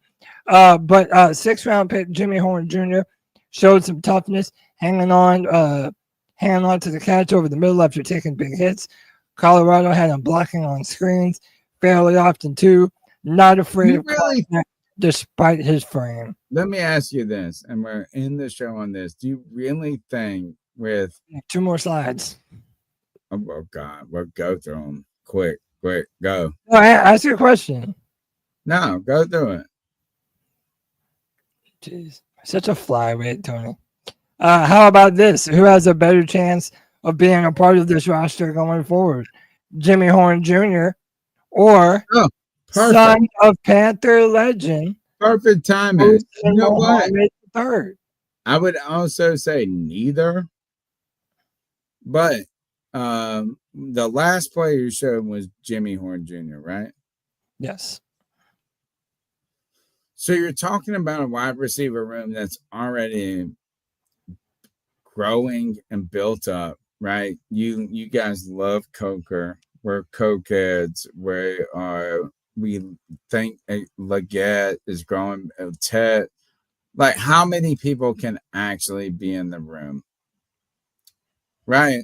And so if I was going to give this the either or, is the Horn for the punt returns, but I don't think that Horn can be a wide receiver in this group. Like, I don't think he will make it. I think he'll be practice squad or less because there are too many bodies there. And if you're talking about an undrafted free agent, I understand, like, we love Moose. We love Moose. Great dude. But, like, how can his son be both? Can he offer? He can't be. Is he going to be special team specialist. I don't know. I don't think either of these guys are on the team at the end of the year. I don't think Moose Muhammad III will be. It's a great story, man. I mean, I would love to see if he can make something of himself here.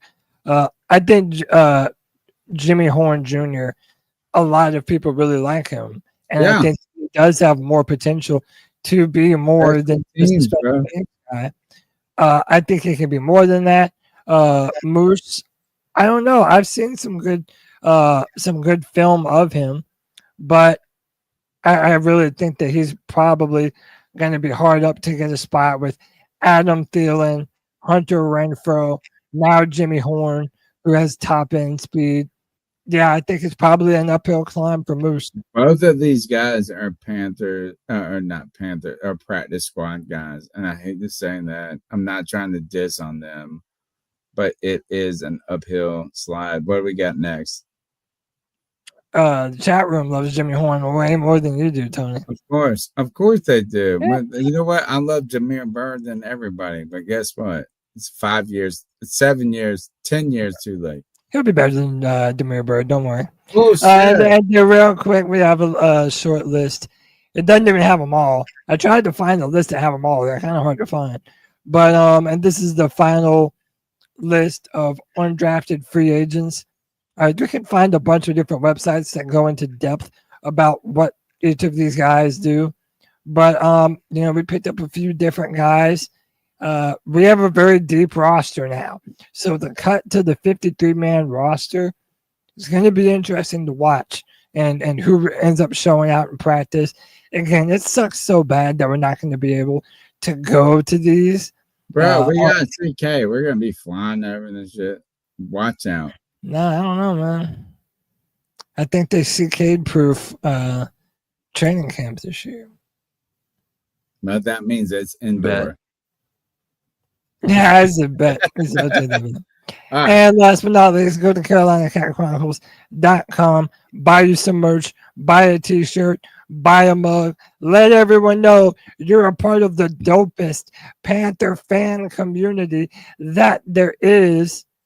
And get you some of that merch, bro. CarolinaCatChronicles.com. We even have some CamWows, don't we, Tony? I don't know. Oh, they're still there. I found them. I have been moving. Oh, I'm moving out. Look, I'm moving out of my house. I'm going to be displaced. Well, first, I've been displaced for 8 months. I don't know if you guys have noticed this podcast. I don't know. But in about 30 days, I'm going to be in my own place, my own kit, in charge of my life finally. Put your messy buns up. I call it a pineapple top, folks. Bro, go to CarolinaCatChronicles.com. All you can do is this. The best thing you can do is hang with us on Tuesday. Call in to the show. Smash the thumbs up button. Subscribe. Be a part of the Legion. The spaces, these mugs representing. They've been holding me up when I've been falling. I'm telling you guys, the Panthers, it's a new era. It's a new day. It's a new season. And guess what? We get to say that because it really is. Isn't that what's wonderful about the NFL? Yes, sir. We are here. We are there. We are always here on Tuesday nights. Thank you for rocking with us. Smash the thumbs up button, subscribe, be a part of the C3 family. Consider being a C3 super fan for $1.99 a month. We appreciate just your time, attention, and energy. The last thing we do, Cody, is to ice some fools up. That's what we do. So then, let's do it.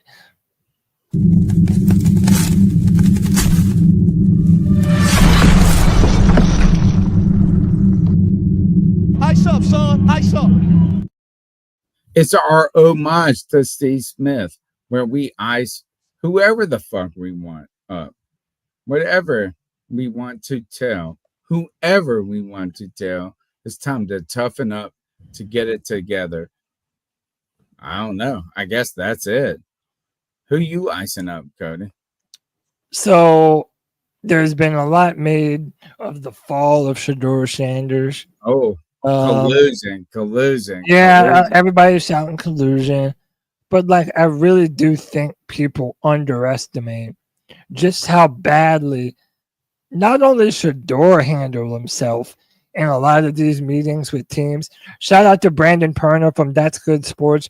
He did a great video about Shedeur Sanders and his fall. He explains it way better than I could. But a lot of people felt like Shedeur got done dirty. I disagree. And instead of me telling you about it, why does it do this, man? Hang on. Let me let our very own Cam Newton tell you his opinion about it. And shout out to Kitty Lit. Zio says, appreciate y'all. Keep pounding. But I think Cam Newton tends to agree with me. First off, I got to hold my greatest love. Travis Hunter is what we would think Shedeur is supposed to be. Travis Hunter is polished like a quarterback. Shedeur has always got this mean mug look on his face, like he always snobbish looking. You know what I'm saying? I've met Shedeur multiple times where I'm looking at him like, okay, it's just like, you know what it is. You know what I mean? You know what I'm saying?